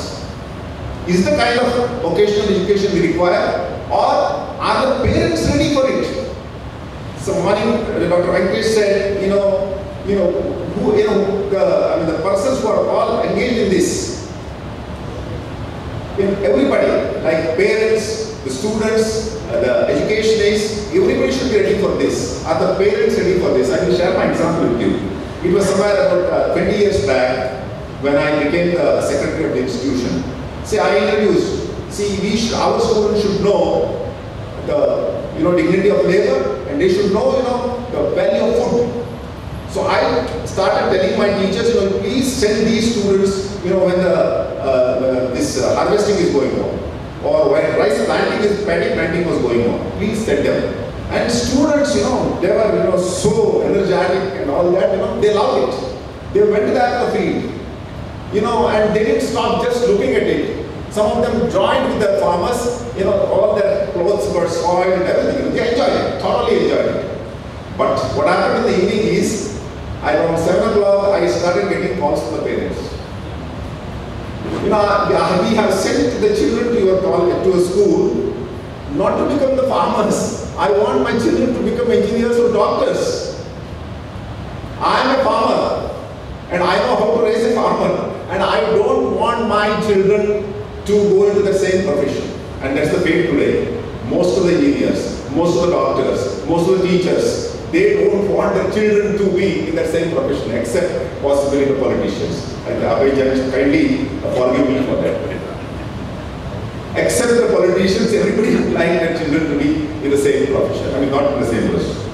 So that's why, unless we give the dignity of the labor, it is not possible. Whatever you say, okay. And some of them, they may not be interested. Still, you make it a part of the syllabus, and that's being done in this policy. I'm very sure it's being done in the policy. Again, Mohan Alva, who is the torchbearer of our cultural, I would say he's a cultural ambassador for the entire Karnataka. What efforts he is putting in, but what's happening, I will tell you my story. We also have a arts and cultural section. We started introducing, of course, this arts, Chitrakala, all those things are there. Yakshagana also introduced. I'm come from a place called Conclave, where a lot of Yakshagana artists are there. And first year we had 50 students enrolling for the Yakshagana. Second year it became 35. Third year it became 20. And the sorry state of affairs is today the classes are on, students are not there. And who is responsible? Not the students. Absolutely, they would like to go there, dance, mingle with the people, whatever activities, they love it. It's only the parents, the stakeholders. The parents are never interested in this. They tell me openly, see, I will not send my children to your college, to your school, just to let them become the Yakshagana artists. I know what are the Yakshagana artists. I want them to be engineers or doctors. I want to be the scientists. So I want to be in the government jobs. Is it possible? So how do we change this? One small solution I have is make it a sabbatical. You the teachers in the community, you take a sabbatical and go for 1 year on some other purpose. Why don't you give a sabbatical after the 12th standard, what we call that 5 plus 3 plus 3 plus 4, that after 12 years, you give a sabbatical for 1 year. Let them go and work in any factory or work in whatever that they have got interest. Archie spoke of handicrafts. Will our students go unless they are forced to? Some of them, okay, what happens is, as I told you, even the handicraft person, he would say that he will never send his children there. We will have to force it. We will have to make it when the sabbatical is necessary. I learned that in the Western countries they go for a military education. We had NCC, but it is not compulsory today. Why don't you make it a sabbatical for 1 year? So this is a suggestion for the policy makers. Why don't you make it a 1 year sabbatical, whatever we did, whatever they think they do. Even if, as I said, let them go to learning music, learning tabla, or learning some sports. 1 year sabbatical is necessary, compulsory. Let them go. Let them bring the certificate. Of course, they are more smart students. I know they will get the certificate somehow. But you have to have enough checks and corrections so that they don't make the fake certificates. That's very important. That's what I feel. As Dr. Mohan Alva, I have great respect for him, and he spoke about art, culture can be a medium of education, medium of evolvement. That's what Dr. Rabindranath Tagore said. Dr. Rabindranath Tagore, insisted on the art to be a part of the education. Mahatma Gandhi said, this vocation should be a part of the education. But we have failed it. Or maybe the 86 policies, all these things were there. All these things were there. Have we implemented? Have we implemented those things in total? Now the policy that has come out is wonderful. You can't say anything against it. No opposition party so far has raised any objection to it. That means it's by consensus, or everybody loves it. But are we going to implement it? Is it possible? So many hurdles, unless we change the mindset of everyone, educationists, the management, the teachers, the parents, students, as he rightfully said, they are like a wet wall. You can just throw stones at them and you get stuck there. I would say that apart from the students, all other stakeholders, if they agree, we can surely implement this policy. Otherwise, no. Otherwise, it will be in pieces. For the sake of only policy, we said 2020 policy is good. The other thing is that I would like to share my experience is the medium of instruction. There's been so much has been said because I'm dealing, or I've been asked to deal with only primary and education only. Medium of instruction, the policy says it should be in the mother tongue, or mother tongue, or 2-3 languages, whatever it is. Because between that age, at that age, they can pursue so many things. Now, this was there in the Raja Ramanna committee. In 1901 or 1992, Raja Ramanna committee in Karnataka gave a report that first 4 years should be in a vernacular language. Medium of instruction should be in a vernacular language. Then you can shift to the English medium. And our institution, we opted for that. After that, it was extended to 5 years. Later on, all these private institutions, they went to the Supreme Court. And the Supreme Court said, yes, you are right, because you have the children has the right to choose the language. I don't know in what this thing the Supreme Court has said that children has a right. If children are able to choose at this age, at that age, why should there be education at all? But the Supreme Court said so. Supreme Court said that children has a right to choose the language, and with one stroke in Karnataka, many of the institutions turned into Kannada vernacular medium to English medium. We don't have the infrastructure, we don't have the good teachers. Only those Kannada teachers have started speaking in English. Such a horrible thing it was, but we stuck to it. We stuck to it with nothing doing. We will do it from 1st to 5th standard only in Kannada. Of course, as a language, we teach them English. And we have now, and of course, there was a lot of objection for this. Lot of objection. In one of the parents' meeting, a rickshawala stood up and asked me questions. He said, I sent my children, this is after 5th standard, because it's a 5th standard onwards, it turns to English medium. He said, we have sent our students to, my child to your school only because it's an English medium. ನನಗೆ English ಬರ್ತಾ ಇರಲಿಲ್ಲ sir, ನನ್ನ ಮಗ ಇಂಗ್ಲಿಷ್ನಲ್ಲಿ ಮಾತಾಡಬೇಕಂದ್ರೆ ಬಹಳ ಆಸೆ, ಅದಕ್ಕಾಗಿ ನಿಮ್ಮ ಶಾಲೆಗೆ ಕಳಿಸಿದ್ದು. ನೀವು ಇದನ್ನು ಏನು ಮಾಡ್ತಾ ಇದ್ದೀರ, ಅವನಿಗೆ ಒಂದು ಮಾತು ಇಂಗ್ಲಿಷ್ನಲ್ಲಿ ಹೇಳಲಿಕ್ಕೆ ಬರೋದಿಲ್ಲ. ನಾನು ಕೇಳಿದೆ, ನೀನು ಮನೆಯಲ್ಲಿ ಇಂಗ್ಲಿಷ್ನಲ್ಲಿ ಮಾತಾಡ್ತೀಯಾ? ಅವನ ಹತ್ರ ಇಲ್ಲ. ಅದಕ್ಕೆ ಸರ್ ನಿಮ್ಮ ಹತ್ರ ಕಳಿಸಿದ್ದು, ಅದಕ್ಕೆ ಸರ್ ನಿಮ್ಮ ಹತ್ರ ಕಳಿಸಿದ್ದು. So that's what's the people, parents' expectation. Parents want them, to speak in English, whatever horrible English it is. And today that boy, he's employed in a multinational company in Bangalore. He is doing well. Of course, that father is not showing face to me. Because, see, the boy is capable both in vernacular language and both in English also. But we have now English medium schools everywhere. I don't know. I sometimes pity, of course, there are exceptional institutions and exceptional teachers are there, but I really pity the state of affairs at those institutions. And at that age, they can conceive, they can absorb 3 or 4 languages, and whatever that goes in mother tongue, touches past, and they are able to develop that. But how many people? How many institutions, I would like to ask these questions in the form of the institutions, how many institutions would accept this? I know, Dr. Mohan has done a lot of things for that. Kannada medium school is still running. But how many students will accept this? How many institutions will accept this? It is so difficult. Because what the parents demand is English medium. Whatever English he speaks, we need English medium. So these are the subjects we need to attend to. And one more aspect I would like to tell is, I forgot the language policy. No. Anyway, I will recollect a little later what's that. Anyway, I'll come back and a good discussion is there, I will throw light on those aspects. So with these points, so are we ready to accept this kind of policy? The policy is really good. There is nothing wrong about the policy. In 86 policy is also good.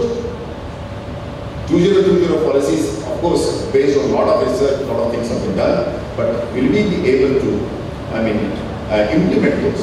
That's the question that we have to deliberate and discuss. Thank you, Manila. Thank you very much, sir, for again a brilliant presentation. And what we have spoken about mother tongue, Kannada ಭಾಷೆ ಬಗ್ಗೆ ಏನು ಮಾತಾಡಿದ್ದಾರೆ ಅದ್ರ ಬಗ್ಗೆ ಬಹಳ ನಾವು ಗಂಭೀರವಾಗಿ ವಿಚಾರ ಮಾಡುವಂಥ ಸನ್ನಿವೇಶ ಇದೆ. ಯಾಕಂದರೆ ನಾವು ಇವತ್ತು ಒಂದು ವಿಚಾರ ಏನು ಹೇಳ್ತಾ ಇದ್ದೇವೆ ಅಂದರೆ ಚಿಲ್ಡ್ರನ್ ಹ್ಯಾವ್ ಲಾಸ್ಟ್ ದೇರ್, ಮಕ್ಕಳಿಗೆ ಓದೋ ಕಲ್ಚರ್ ಇಲ್ಲ ಅಂತ. ಮಕ್ಕಳಿಗೆ ಓದೋ ಕಲ್ಚರ್ ಇಲ್ಲ.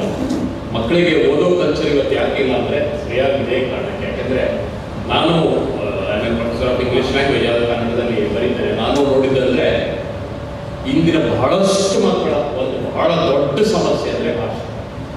ಅವರಿಗೆ ಕನ್ನಡ ಭಾಷೆನೂ ಬರೋದಿಲ್ಲ, ಇಂಗ್ಲೀಷ್ ಭಾಷೆನೂ ಬರೋದಿಲ್ಲ.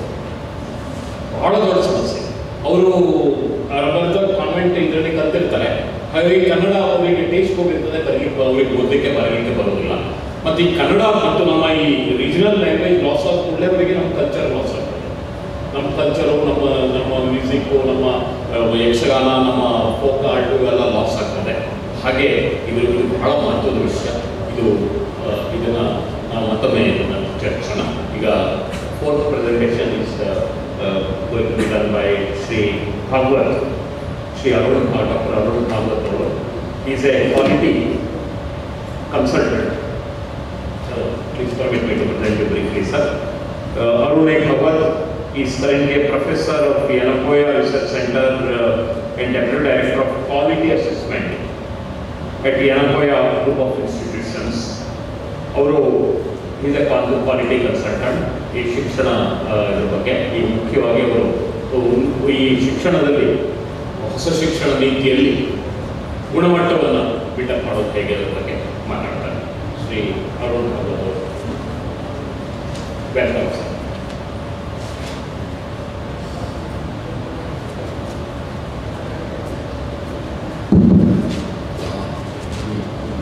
Good afternoon. So we are all here. I don't want to be a blockage in your lunch time, and we are overstretched already. I think by almost 1.5 hours, and I don't want to overstretch you by talking too much quality so that you have a bad head. And so let's start with. I have two critical aspects to do today. One, what is that framework which will be implemented in 2020 through NEP 2020, and why it is important. And the second critical aspect I will be looking at research and entrepreneurship, and what Professor Saida rightly pointed out, innovation and those things. How are we going to drive, and how much importance is given to that, and how it is going to shape the institutions in the future. I think that is what I am taking. I will not take more time. I will rapidly go into my contents. So basically, if you look at the hallmark of NEP 2020, what it is, basically they are looking at two things. One is holistic education, multidisciplinary education. The third one is freedom to choose for students who can, as everybody mentioned, student will have a option to choose from the basket, like a cafeteria, wherein they choose one, choose whatever the kind of courses, design their courses, and then go with the that kind of course. So basically, it also talks about honoring student diversity. That was the key under which they deliberated on the global scale, and then they came into conclusions. So that was basically ultimately what they it was. This was the one, and also they had one pointer that are our institution globally competent? That was one question which was eating this government since last 15 years. Including in the previous government was there. Are our institutions are able to compete with the global institution or ranked institutions? That was the question. So there were a lot of deliberations. What was that in that institution which they have created, which is not there in this country?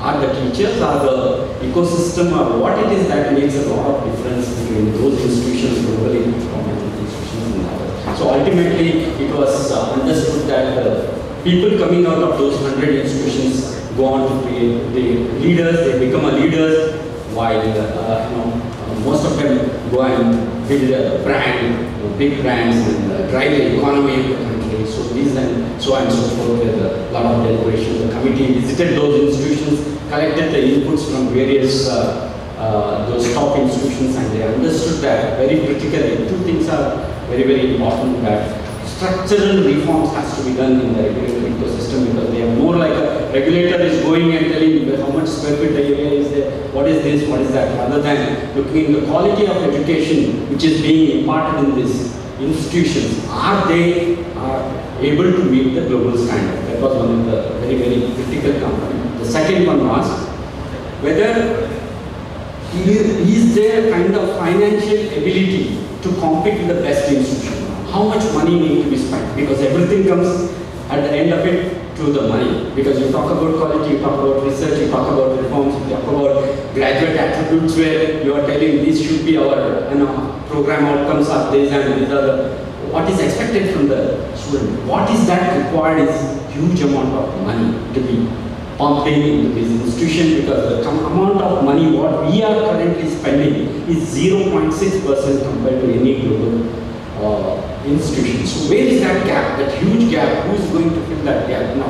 Whether private players are going to do, whether government has the ability to push in that kind of a money to bring in that changes. So these are some of the critical parameters which were evaluated while coming up with that. Ultimately, they have decided autonomy plays a significant role. I think Professor Saidapur also mentioned in the morning, Professor Vice Chancellor of Mahi also mentioned in the morning.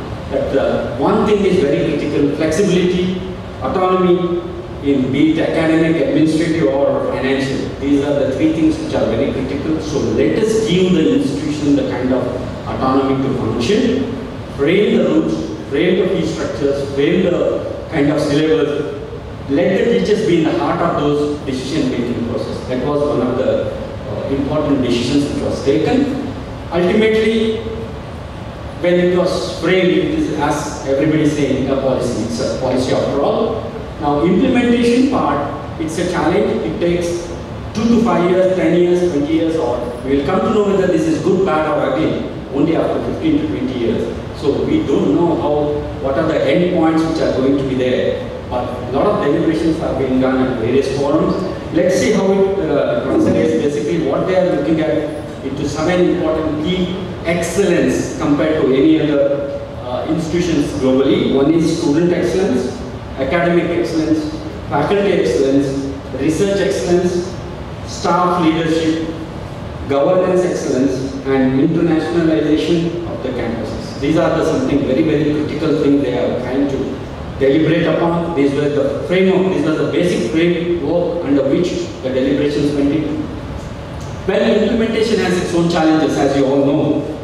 Spirit is there, everybody, we are all discussing a lot of things here, but intent, very critical, prioritization, which is priority in this. Now, huge amount of data has been put out. Now, which are the priority, how it should be taken. Collaborative implementation between central and state. This is very, very critical. Every day you see the fight in the TV. The state government doesn't agree with the central government doesn't agree with the state government, the views are different, and how are we going to implement? How, without the collaboration of the state and center, governments as well as agencies as well as those implementers who are involved in bureaucratic circles, how are we going to do that? When resources, where are those human resources to implement this? Where is that infrastructure as required? Saidapur sir said in one of his presentations, the infrastructure. Where is that infrastructure?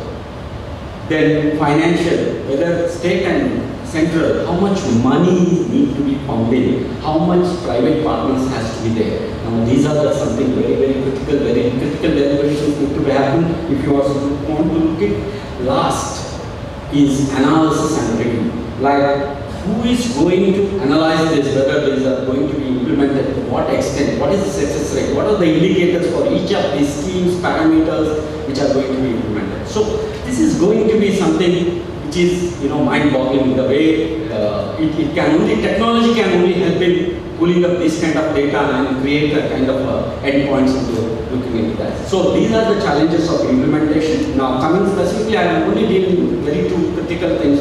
One is changing the governance structure, what is envisaged.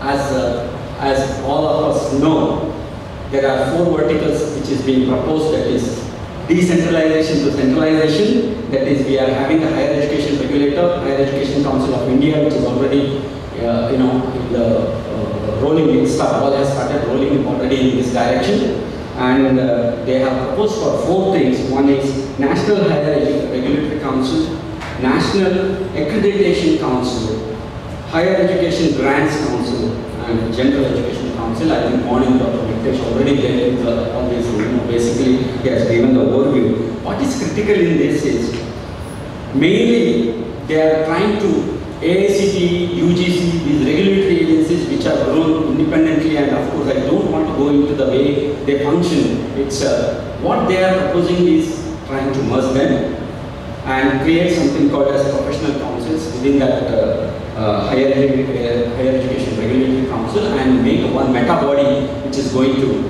deal with these regulators, rather than looking more into tight but light regulations. That's what they call tight but light regulations. It means they are going to have regulations which are transparent, open, and it's open for public scrutiny. It's open for anybody to access this kind of data, what goes into this institution and how they are doing. So basically, that is the only way they are trying to do. And also, accreditation is going to be a meta body which is going to be created. This NEP. Currently, what are the accreditation bodies? They are going to take into more private accrediting bodies are going to be here in the Quality Council, or you name anything, and this NEP will act as a mother or a father to those people, guiding them into the whole process. What they are proposing is completely do away with the visits of these institutions. They don't want, because if you largely look at the global ranking agencies like Times, or you go with the there are many ranking Shanghai, or those agencies. Basically, they don't visit any campuses. They never visit any campuses. They have a kind of analytical intelligence that they collect from these institutions automatically through public disclosures, to collection of data, and then they have an interpretation through those, and then they run these institutions. So there is no question of visiting. Why one should be, physically look into the system? That is what they are proposing. That's the reason a lot of private sector assessment agencies will be taking over your graduate outcomes, your research outcomes, and because it's all third party can pull up the data from your institution. So that is what is envisaged in the whole process. So NEP is a meta body, NAC is a meta body which is going to collect them, and that's very, very important transformation which is going to take place. And grants will be provided based on the status of accreditation. This is very, very important. That's what they are envisaging there. I mean to say, more better the ranking, the more better the funding, because that is how the grant councils are going to function. I mean to say, I will deal with one or two with the National Science Foundation, what they have proposed in this, how it is going to function. So basically, NSF has already started. They have started implementing programs, and it will be related to the accreditation process. So there will be a very strong tie-up between National Science Foundation and the accreditation councils.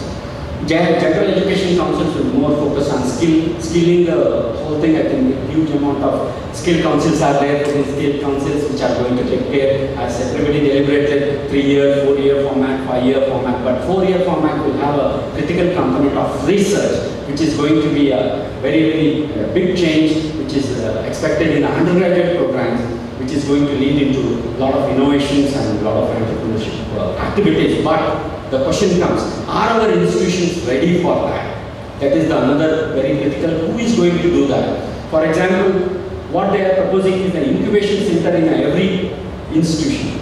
Entrepreneurs cell in every institution. This has happened 20 years back. Every engineering college had it. Did we have that kind of entrepreneurs coming out of those STEP, they used to call it the Science Technology Entrepreneur Park. Nothing happened with that. Till the intention of the government was there, I mean to say, to push into the system. So then, what is important they are proposing there is critically clustering, science clusters they are preparing. The national Dr. Vijayaraghvan, under Dr. Vijayaraghvan, they have already framed the guidelines and they have proposed. Pilot study has been started. 4 institutions, 4 cities, in 4 cities this has been already piloting has been done. That is Bangalore, Pune, Hyderabad and Delhi. They have started something called as science clusters. These clusters have a very strong interaction with the industry, local industry as well as global industries. It will have a very strong connection with the government, policymaker. It will have a connection with the colleges, the scientists, the talent pool which is available at undergraduate, postgraduate as well as the PhD levels. And very critically, they also have a funding to the tune of 20,000 crore per year. That is around, they are projecting 6% of the amount need to be pumped into these processes. So it's a huge amount of activity is going to be rolled out, and each college now we are looking at autonomous colleges, what we call, which is going to be taking shape. Autonomous colleges, so they will have more access to the funds and talent as well as in the early exposure to entrepreneurship and innovation and incubation activity, wherein you are going to build your own brand. It's going to be very critical economically for. Because if you look at Dakshina Kannada, we are more like a graduate producing factories. In Dakshina Kannada, we have so many colleges. We are only doing that kind. If you talk about innovation, if you talk about entrepreneurship activity, if you talk about establishing companies, I think we sadly look into, we are in a different category. We produce so much of graduates from all over the state, and they go themselves into, those industries, find their jobs and etc. We have never inculcated this culture of innovation, the entrepreneurship, industry coming to a campus and participating in your program or academic activities. I think that's completely not there. So that kind of a culture needs to be brought in. So this clustering becomes extremely important. Each district clustering, if you have this clustering, we can connect this to the startups, we can connect them to the incubation ecosystem, finance, as well as the training programs, and as well as this, bringing that job providers and seekers. That's what the speakers were telling in the morning. So this is what is basically, then have a skill component given to them. So these combinedly, I think the ecosystem down the line, 10 to 15 years, we will see this area quite competitive compared to anybody, and we should take that step with the kind of people what we have here. I think it's not difficult to push into that kind of status. Quality of research activity again is a question. Quality and quantity, which has not been addressed in many of the colleges, because undergraduate programs and postgraduate programs are limited to only teaching and learning. But incorporation of this, publications and competing with the best global industry, scientists, exchange programs, these are going to facilitate more and more scientific culture. And of course, you can see the kind of responses in last 1 year for public health initiatives. You will be surprised, how the scientific community as well as funding has gone into. Yesterday or today morning, we got approval for a drug for COVID. That means at the 9 months of time, this country has enormous kind of talent where they develop the kits, they develop the detection methods, they develop the drug, they develop every clinical trial. So everything we have now, put in one place. That means you have an ability to deliver compared to in a global scale. Then what is that preventing us from not doing it? So I feel a lot of structural changes need to be done. The mindset, as everybody is saying, that's a very critical component, and you have plenty of options in these whatever is proposed currently. I think we should make full use of it, and I'm okay with the deliberations we should be able to do that. Thank you so much. very much Dr. Arun Bhagavat. The major focus of his speech was on funding, very interestingly, and how to funding the challenge of funding. And thanks for a very brilliant presentation. And obviously, all these speakers, all these very eminent speakers needed much more time. In fact, but they have done a brilliant job within the time. Once again, congratulations. Thank you very much. And then now, with the permission of the chair, I would like to go to question answer session. Any audience, anybody wants to ask questions to the briefly, very pointed questions, specific questions to anyone. Please pass on the mic. Please pass on. Before the mic is passed on, regarding funding, I would like to repeat one thing, that market is education. This policy opens market education to markets, to privatization, and it may not be surprising soon if we don't, if we look forward to, if we see big money players entering education, because private is happening, going to be private, and it's going to be market oriented, and I'm not surprised if stocks are coming up in the future. The education institutions will go for public listing. Those kinds of things happening. Those kinds of things will happen soon. Okay. So I think we need to, those who are in education, it's going to be privatization and market, we need to take care of this issue. Thank you very much. Good afternoon, everybody. We really like the presentations made by all of the panelists over here. But the thing I would like to share is the rural perspectives. Like Dr. Mohanawal Prabhu and Rishwar has put in, one factor comes into the mind is the key stakeholder is the parent. I have been working in the rural area for 15 years for running a school. As Mr. Prabhu could say, we had a lot of problems convincing the parents about the skills of the students. We try to develop them in a particular way because there is sports or culture, but ultimately it comes, they will come and tell us, is he getting 90%? No. Ultimately it comes there. We wanted to send them to national level, then sometimes state level competitions, but the break has to be put there because all their concern is 90% and they have to go to the engineering.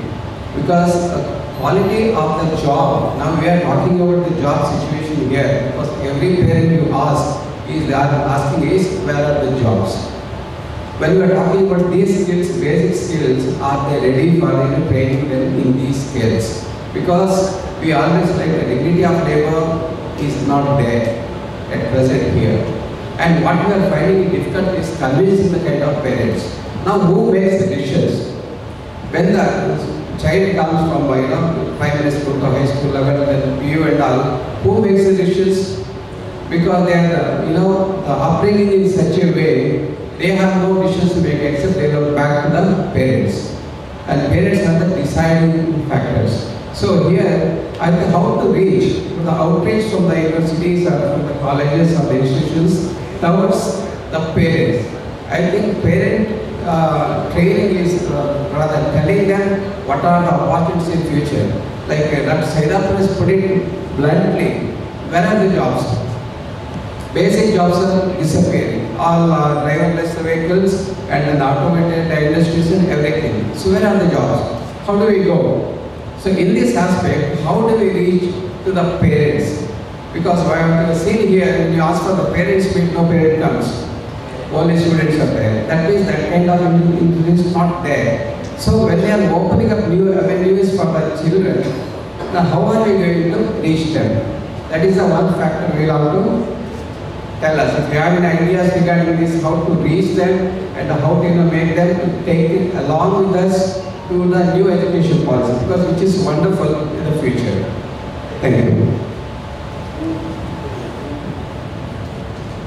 Yes. Sir, whom would you like? It is just an observation. An observation. Yeah, what regarding the rural scenario? See, unless and until we de-link education to the livelihood. So everybody feels, why the education? You ask any rural parent, so why the education? I need my wards to get a good livelihood. He wants to be an engineer or a doctor or in a government job. So unless and until you cut off that, it's not possible. Everybody will feel that he's there for a livelihood. That's why even the English medium, he feels that English gets him a job. He's not against the vernacular language. He's not also against the English. What he wants is a job. Unless and until you cut off that, it's not going to solve. One more thing I wanted to, give me one more minute. See, what I want to tell is we have proposed now the National Education Commission has been proposed in this policy. What I want the government to do is de-link this from the government, like what we have in the Election Commission. Election Commission is appointed by the President of India. And now, because we had a last few years back, the Vice Chancellors, the UGC Chairman were reporting to the HRD Minister who or she was not a graduate even. There is a controversy. Maybe she was very much capable, that's a different thing. So, such things will not arise. We have in Karnataka now the textbooks, people say that, a lot of things have been said which are not real. The previous government. And this government wants to change the text or the syllabus. This syllabus should not be as per the whims and fancies of the individual minister or as per the ideologies of the parties. So why not we have a National Education Commission totally cut off? Government will give the grants, that's okay. But government will not meddle with the policy here now and then. Now even in this, now we say that 2020 policy is wonderful. The next government which may come, we don't know. They may, of course, they can't change the policy, but they will not implement the policy. But they will implement in only pieces. So unless and until we have a National Education Commission completely cut off from the government, there is no political interference, I think it is going to be difficult. Why? Because this policy is extremely good. With whatever we said, some of us have played the devil's advocate role here, but still the policy is good. Unless and until this policies continue with the independent support, otherwise that could happen. So that's what I feel. And again, your answer to your thing is we have to cut off the education to the livelihood. Then only that can be set right. Thank you. I think delinking that your vocation job and your education is quite tough because everybody works only for a job. Ultimately what it comes is that job is guaranteed if you are good. If not, you are into some mistake. That is the kind of thing that's been happening. But now what you are telling is that you can't deal education with job because it's entirely dependent on the kind of livelihood I am going to earn. Because in future is a very tough situation and how are you going to prepare the young mindset to get into this?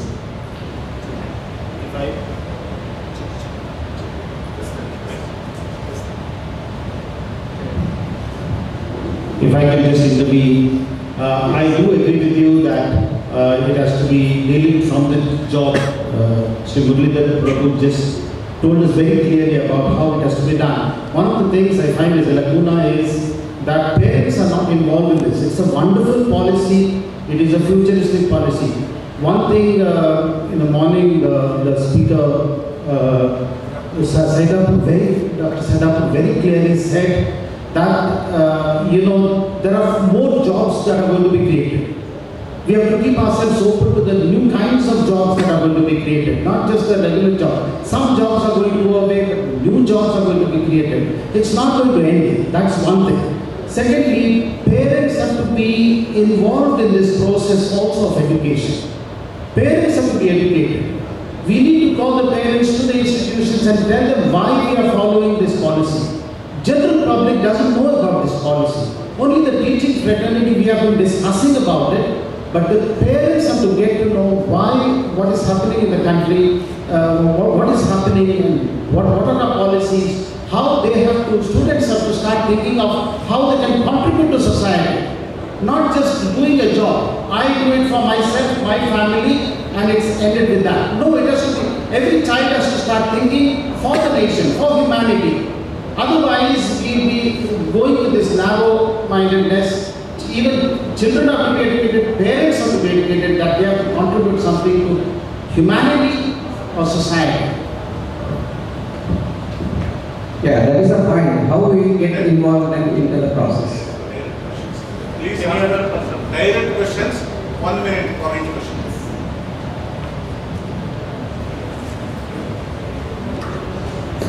Sir, my question is to Dr. Mohan Alva sir. Sir, ನೀವು ಈಗಾಗಲೇ ಸಂಸ್ಕೃತಿ ಮತ್ತು ಸ್ಪೋರ್ಟ್ಸಿನ ಬಗ್ಗೆ ಮಾತಾಡಿದ್ದೀರಿ. ನಾನೀಗ ಹೇಳೋದು, ಒಬ್ಬ ವಿದ್ಯಾರ್ಥಿ, ಸೌಂದರ್ಯ ಪ್ರಜ್ಞೆ ಇರುವಂಥ ವಿದ್ಯಾರ್ಥಿ, ನಾನು ಯಕ್ಷಗಾನವನ್ನು ಮುಂದುವರಿಸಿಕೊಂಡು ಹೋಗಬೇಕು, ಯಕ್ಷಗಾನದಲ್ಲೇ ಒಂದು ನನಗೆ ಉದ್ಯೋಗ ಸಿಗಬೇಕು ಅಂತ ಹೇಳಿದರೆ ಗೌರ್ಮೆಂಟ್ ಅಥವಾ ಪ್ರೈವೇಟ್ ಕಂಪನಿ ಅಥವಾ ಗೌರ್ಮೆಂಟಿಂದ ಏನಾದರೂ ಅವನಿಗೆ ಪ್ರೊವಿಷನ್ ಸಿಗ್ಬಹುದಾ? ಯಾಕೆ ಸಿಗಲಿಕ್ಕೆ ಸಾಧ್ಯ ಇದೆ? ನಾನು ಪ್ರೈವೇಟ್ ಕಾನ್ಸೆಪ್ಟ್ ಸರ್ಕಾರವೇ ಇಂದ ಕೆಲಸ ಮಾಡಬೇಕು ಅಂತ ಏನು ಅದೇ ಆಲೋಚನೆ ಮಾಡಬೇಕಂತಿಲ್ಲ. ಪ್ರೈವೇಟ್ ಕಾನ್ಸೆಪ್ಟ್ ಇದು ಏನು ಕಷ್ಟ. ಅವನಿಗೆ ಪ್ರತಿಭೆ ಇದ್ದರೆ, ಅವನಿಗೆ ಅಂಥ ಒಂದು ಮಟ್ಟಕ್ಕೆ ಬಂದರೆ, ಇವತ್ತು ಒಂದು ಯಕ್ಷಗಾನವನ್ನೇ ತಾವು ಹೇಳಿದ್ದೀರಿ ಅಥವಾ ಯಾವುದೇ ಕಲೆ ಇರಲಿ, ಯಕ್ಷಗಾನವನ್ನು ಯಾಕೆ ಅವನು ಈಗ ಎಷ್ಟು ಮೇಳಗಳಿದೆ, ಎಷ್ಟು ತಂಡಗಳಿದೆ, ಏನು ಕಥೆ ಇದೆ ನಮ್ಮ ರಾಜ್ಯದಲ್ಲಿ, ನಮ್ಮ ಜಿಲ್ಲೆಯಲ್ಲಿ. ಇವತ್ತೊಬ್ಬ ಪರಿಪೂರ್ಣ ಕಲಾವಿದ ಬಂದರೆ ಅವನಿಗೆ ಯಾವ ಸಮಸ್ಯೆಯೂ ಬರದು. ಇಲ್ಲಿ ಪ್ರಶ್ನೆ ಬರೋದು ಯಾವಾಗ ಹೇಳಿದರೆ, ಅವನು ಯಾವ ರೀತಿ ತನ್ನ ಪ್ರತಿಭೆಯನ್ನು ಬಾಲ್ಯದಿಂದ ಬೆಳೆಸ್ಕೊಂಡು ಬರ್ತಾನೆ ಎಂಬುದೇ ಒಂದು ಪ್ರಶ್ನೆ. ಅವನು ಬಂದು ಆ ಯೌವನಾವಸ್ಥೆಗೆ ಬಂದಾಗ ಅವನು ಕಲಾವಿದನಾಗಿ ಈಗ ಏನು ಕಷ್ಟ ಇದೆ ತಮ್ಮನ್ನು ಗೊತ್ತಿರಲಿ. ಈಗ ಇರುವಂಥ ಒಬ್ಬ ಯಕ್ಷಗಾನದ ಭಾಗವತ ಇರಲಿ, ಒಬ್ಬ ಮುಖ್ಯ ವೇಷಗಾರ ಇರಲಿ, ಯಾರೇ ದಿನಕ್ಕೆ ಈಗ ಹಿಂದಿನ ಕಾಲ ಬೇರೆ ಬಳಬರ್ತು. ಈಗ ಅವನು ಒಂದು ವಿಮಾನದಲ್ಲಿ ಇವತ್ತು ಬೆಳಿಗ್ಗೆ ಹೊರಟು ಬೊಂಬಾಯಿಗೆ ಹೋಗಿ ಒಂದು ಗಂಟೆ ಕಾರ್ಯಕ್ರಮ ಕೊಟ್ಟು ಅಲ್ಲಿಂದ ಬೆಂಗಳೂರಿಗೆ ಬಂದು ಪುನಃ ಈಚೆ ವಿಮಾನದಲ್ಲಿ ಬರ್ತಾನೆ. ದಿನಕ್ಕೆ ಒಂದು ದಿನದಲ್ಲಿ ಎಂಥ ವರಮಾನ ಬರ್ತದೆ ಅಂತ ನೋಡಿ. ಆದ್ದರಿಂದಾಗಿ ಅವನ ಪ್ರತಿಭೆ ಎಂಬುದು ಬಹಳ ಮುಖ್ಯ. ಅವನು ಯಾವ ಮಟ್ಟದಲ್ಲಿದ್ದಾನೆ ಎಂಬುದು ಮುಖ್ಯ. ಇದ್ದರೆ ಇಲ್ಲಿ ಸರ್ಕಾರವನ್ನೇ ಕಾದುಕೊಂಡು ಹೋಗಬೇಕು ಅಂತ ಇಲ್ಲ, ಕಲೀಲಿಕ್ಕೂ ಕಲೆಯನ್ನು ಪ್ರದರ್ಶಿಸಬೇಕು. ಆದ್ದರಿಂದ ಅವನಿಗೆ ಎಲ್ಲೂ ಅವನಿಗೆ ಆಸ್ಪತ್ರೆ ಇದೆ. ಒಂದು ನಿಮಿಷ ನಾನು ಹೇಳಿ ಬಯಸ್ತೇನೆ. ನಮ್ಮ ಮಿತ್ರರೊಬ್ಬ ಮೋಹನ್ ಹೆಗಡೆ ಅಂತ ಯಕ್ಷಗಾನದ ಕಲಾವಿದ ಅವರಿದ್ದಾರೆ. ಅವರು ಡಾಕ್ಟರ್ ಹಂದೆ ಮೆಗಸೆಸೆ ಅವಾರ್ಡ್ ಬಂದಾಗ ಇದಕ್ಕೆ ಹೋಗಿದ್ರು. ಪ್ರದೇಶಕ್ಕೆ ಹೋದಾಗ ಅಲ್ಲಿ ಅಂಬಾಸಿಡರ್ ಕರೆದು ಅವರ ಹತ್ರ ಔತಣವನ್ನು ಕರ್ಕೊಂಡು ಏನಾದರೂ ಒಂದು ಕಾರ್ಯಕ್ರಮ ಮಾಡಿ ಅಂತ ಹೇಳಿದ್ರೆ ಯಾರಿಗೆ ಏನು ಮಾಡಬೇಕು ಗೊತ್ತಿಲ್ಲ. ಮಕ್ಕಳಿದ್ದಾರೆ, ತುಂಬ ಜನ ಇದ್ದಾರೆ. ಈ ಮೋಹನ್ ಹೆಗಡೆ ಯಕ್ಷಗಾನ ಕಲಾವಿದ, ಅವ್ನು ಡ್ರೆಸ್ಸಿನ ಏನು ತಗೊಂಡಿರಲಿಲ್ಲ. ಒಂದು ಶಾಲಿತ್ತು, ಅದನ್ನು ಸೊಂಟಕ್ಕೆ ಸುತ್ತಕೊಂಡು ಯಕ್ಷಗಾನ ಒಂದು 5 ನಿಮಿಷ ಕುಡಿದು ಬಿಟ್ಟ. ಅಲ್ಲಿಯ ರಾಯಭಾರಿ ಬಂದು ಅವರನ್ನು ಅಪ್ಪಿ ಹಾಕೊಂಡಂತೆ, ಏನು ಅದ್ಭುತ ಕಲಾವಿದ ನೀವು ಅಂತ ಹೇಳಿ. ಮತ್ತೆ ಮೋಹನ್ ಹೆಗಡೆಗೆ ನೆಕ್ಸ್ಟ್ ಪ್ರಮೋಷನ್ ಸಿಕ್ತು ಸ್ಯಾಲ್ಕೋದಲ್ಲಿ.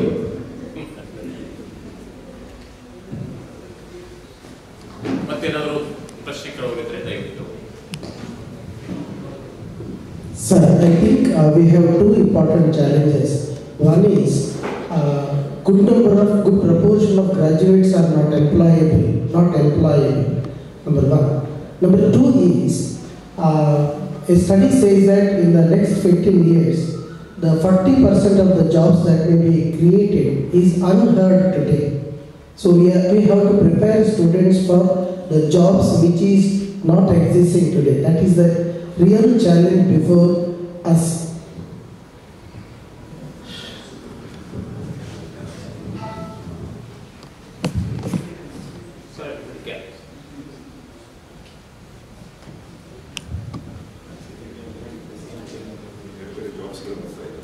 So I think one thing is code writing.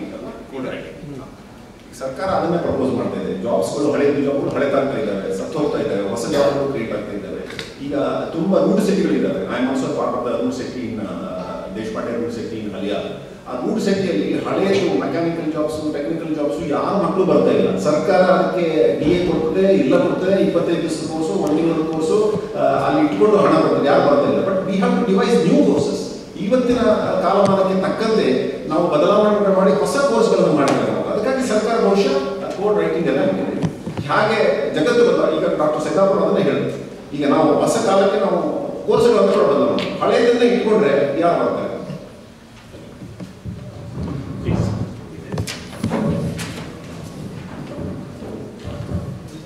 That is exactly exactly what they meant by autonomy to those institutions. So you have a freedom to develop your own courses as per the needs of the society, as per the requirement of the industry, so that you have generate new kind of courses which addresses the current challenges. That's the whole idea. And this value addition as well as certificate courses, large number of skill development courses are being given. That's what I mean to say. The graduate attributes, what are going to be, what you want, you are going to decide in the institutions through this autonomy, that what you expect the student to be. That's why what I mean to say is teacher-centered focus. You understand the requirement of next 30 or 40 years, and you say the dash number of jobs are not there, but same number of jobs will be created in something else. So you should be quick enough to look at that and try to modify your curriculum rather than going again into an affiliated system where somebody has given you syllabus and we can't keep on teaching those things. I think we need to, that reform has to be done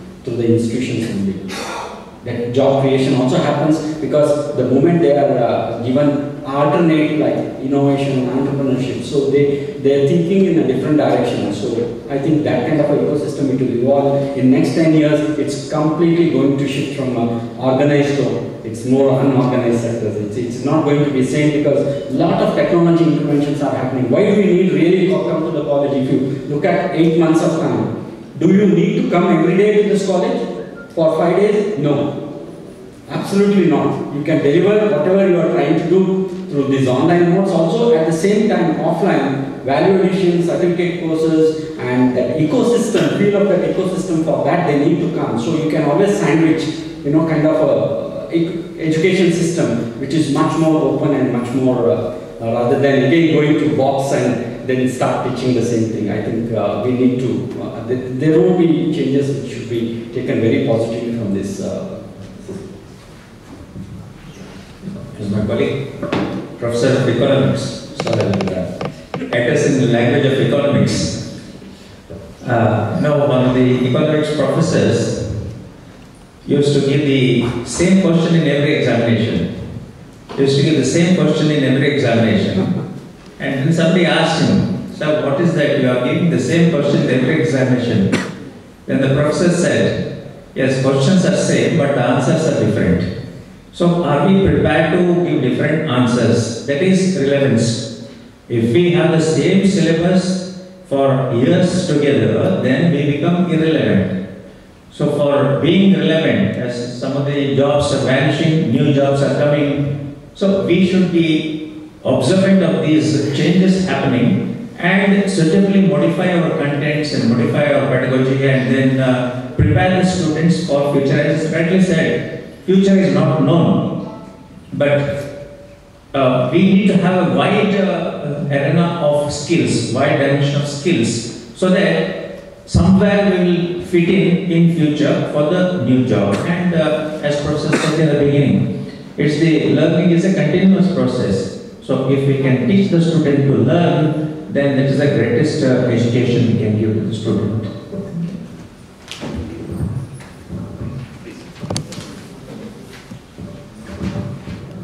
So it's a very exciting subject and discussions can go on and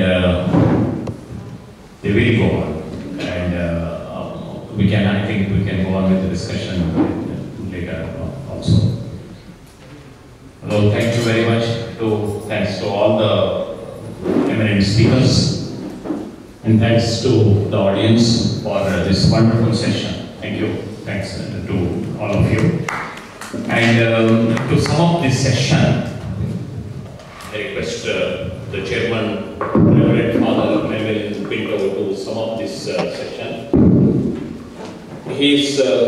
I would like to introduce him in 1 minute. He is presently rector of St. Aloysius Group of Institutions and vice president of Mangalore Jesuit Educational Society.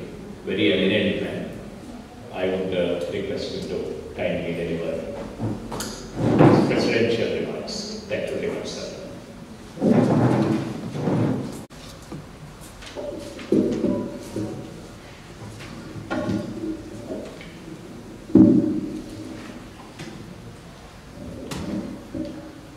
First of all, good afternoon to you. all the dignitaries and eminent speakers. I respectfully won't call your names, but then go ahead with whatever I've got to say. And all of you dignitaries and everyone from the teaching fraternity who are here this morning, sitting so patiently throughout all our discussion. A very happy new year to you. And with this newness, let us also see what can be new for us in this new education policy that we have. The education policy that has been brought out is definitely futuristic, very progressive, as most of the speakers have highlighted. It has been path-breaking, as was mentioned. And all of us agree with so many things that have been said. I wanted to, in fact, sum up everything that was said and put it in a nutshell, but then there are so many ideas that have emerged that I do not intend once again giving you a repetition. But I would rather say, what is this whole education meant for? Education is meant for making us good human beings. I happened to come across something just a few days ago on the net, which came to me. What is education? Now this was written by, at the end of the Second World War, this letter was written in a Nazi concentration camp and is addressed to teachers. It said, "Dear teachers, I am a survivor of concentration camp. My eyes saw what no man should witness. Gas chambers built by learned engineers, children poisoned by educated physicians, infants killed by trained nurses, women and babies shot and burned by high school and college graduates. So I am suspicious of education. My request is, help your students become human. Your efforts must never produce learned monsters,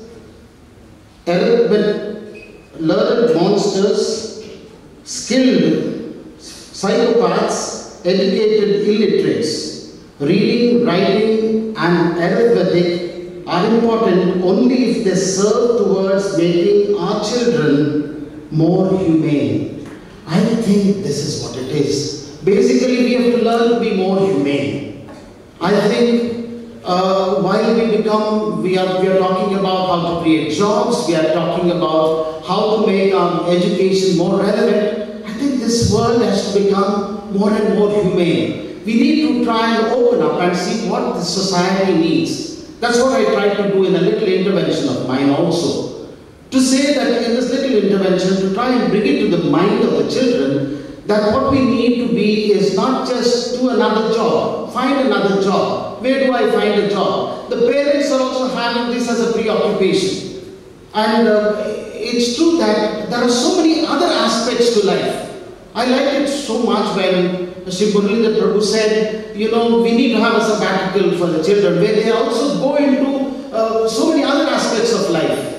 There is culture, there is sports that Dr. Mohan Alva has been insisting upon. And where will our children learn this? Where will our parents understand the importance of this?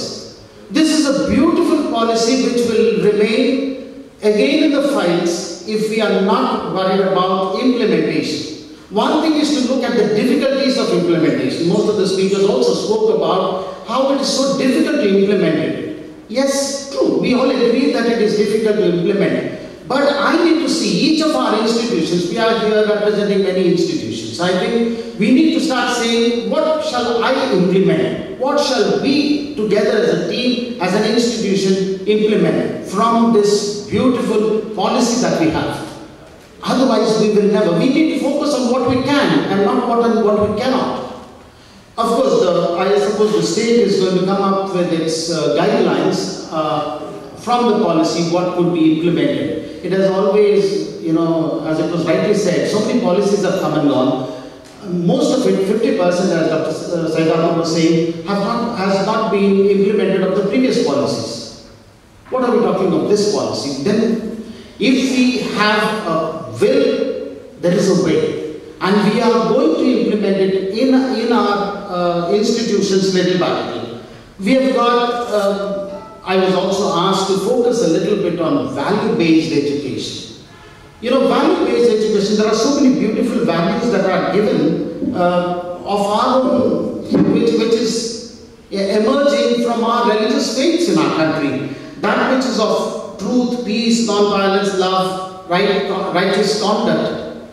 What we say as Satya, Shanti, Prema, Ahimsa, Dharma. This is our Swadharma, which we are trying to project it to the world and saying these are the values that we have. They have been in 2-3 numbers I read. I found it so very inspiring. It is there, and yet if it has to be implemented, how do we implement it? Now I think I come mostly from the secondary education field, where I've worked for more than 20 years in that field.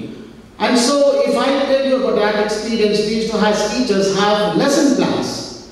As lesson plans, we used to have what is the learning outcome. And the learning outcome is very important. It is not just what we find in the textbook, the teacher tells it to the students. When it comes to the college studies, I know the teachers were called just lecturers. We are no longer lecturers, and it is so beautifully put in the policy itself. And Dr. Saidapur said how a teacher has to be a mentor, a guide, a philosopher, a friend, everything. And a learner. He said be a learner, continuous learner. That is what we have got to do. We have to learn.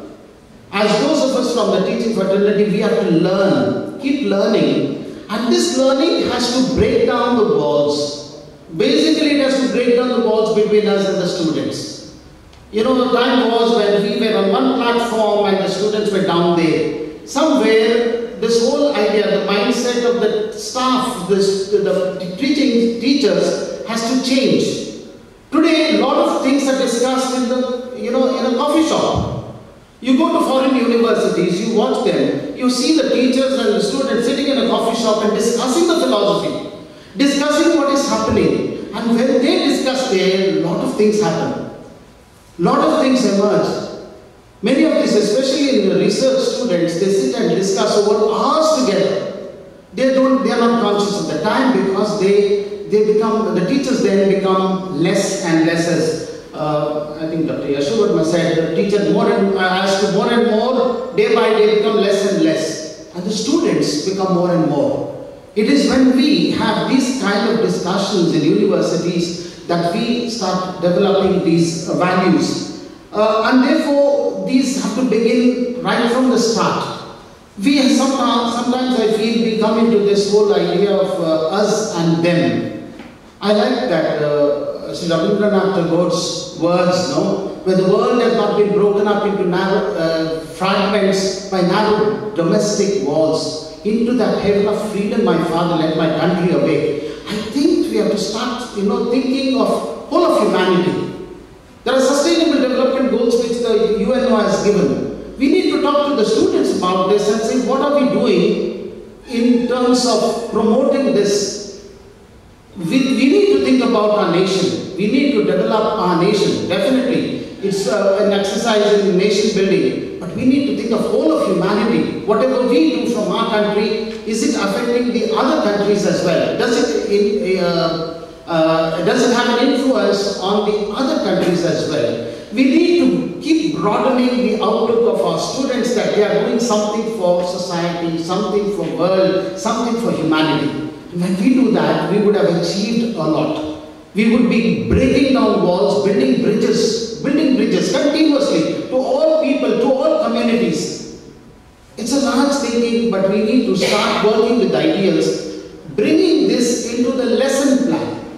All these thoughts, if they are brought into the lesson plan, everyday lesson, it may be a mathematics lesson or science lesson, you bring it into whatever topic you are engaged in. You challenge the students to say, how can this be implemented? What cannot be implemented cannot be education. What cannot be used, which cannot be analyzed is not education. We have a system where we get our teachers involved with the students in a social outreach. We take them to some kind of a village where they work there with the people and they come back. And they just don't come back. We call that as an action. We don't just leave them when they come back. We bring them back and allow them to sit with the teachers and analyze their observations. What have you analyzed? What did you see? How is it related to my studies? What can we do to bring about a change? It is when they have this action and reflection and analysis that their study becomes down to earth. Then we can think of a change. Then we can bring about a change in this country. And therefore, education has got immense possibilities. It all depends on how we, as teachers, start changing our mentality and outlook. And when we do that, quality comes. The quality of education will definitely improve. Things will start changing. You will start seeing changes in the mentality of the students themselves. We have got students, when we take them to the villages, they resisted. There are so many letters by the parents. We didn't send our children for this, and a lot of things. In spite of it, we say, no, you had accepted this undertaking you have given, that you will come. So with a lot of resistance, they come. Once they have had an experience in a village setup, so many of them who have lived only in the urban areas, they do not even know what life of a farmer means. When they see that, they open their mind, and then at least I can say, I won't say all, 90% of the students say, what a wonderful transforming experience it has been.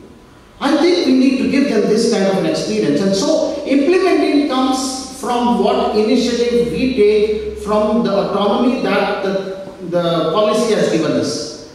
As it was rightly said, the policy is going to give us a lot of autonomy. When this autonomy is given, we make full use of this autonomy and we implement this, keep implementing whatever we can. I suppose implementation also becomes practical. So let us all join hands, share ideas often, many more such programs perhaps, many more such, let us say, programs where we seminars, where we discuss, maybe webinars if we cannot come together like this, different fora, we can discuss it and see how best we can implement this, because this is a policy that can be implemented. There are some difficulties here and there, yes, structural difficulties here and there. But then let's not look at what is not, cannot be implemented, but what can be implemented. Let us say, let's be decided about this, let's be united about it. Good wishes to you all. Thank you.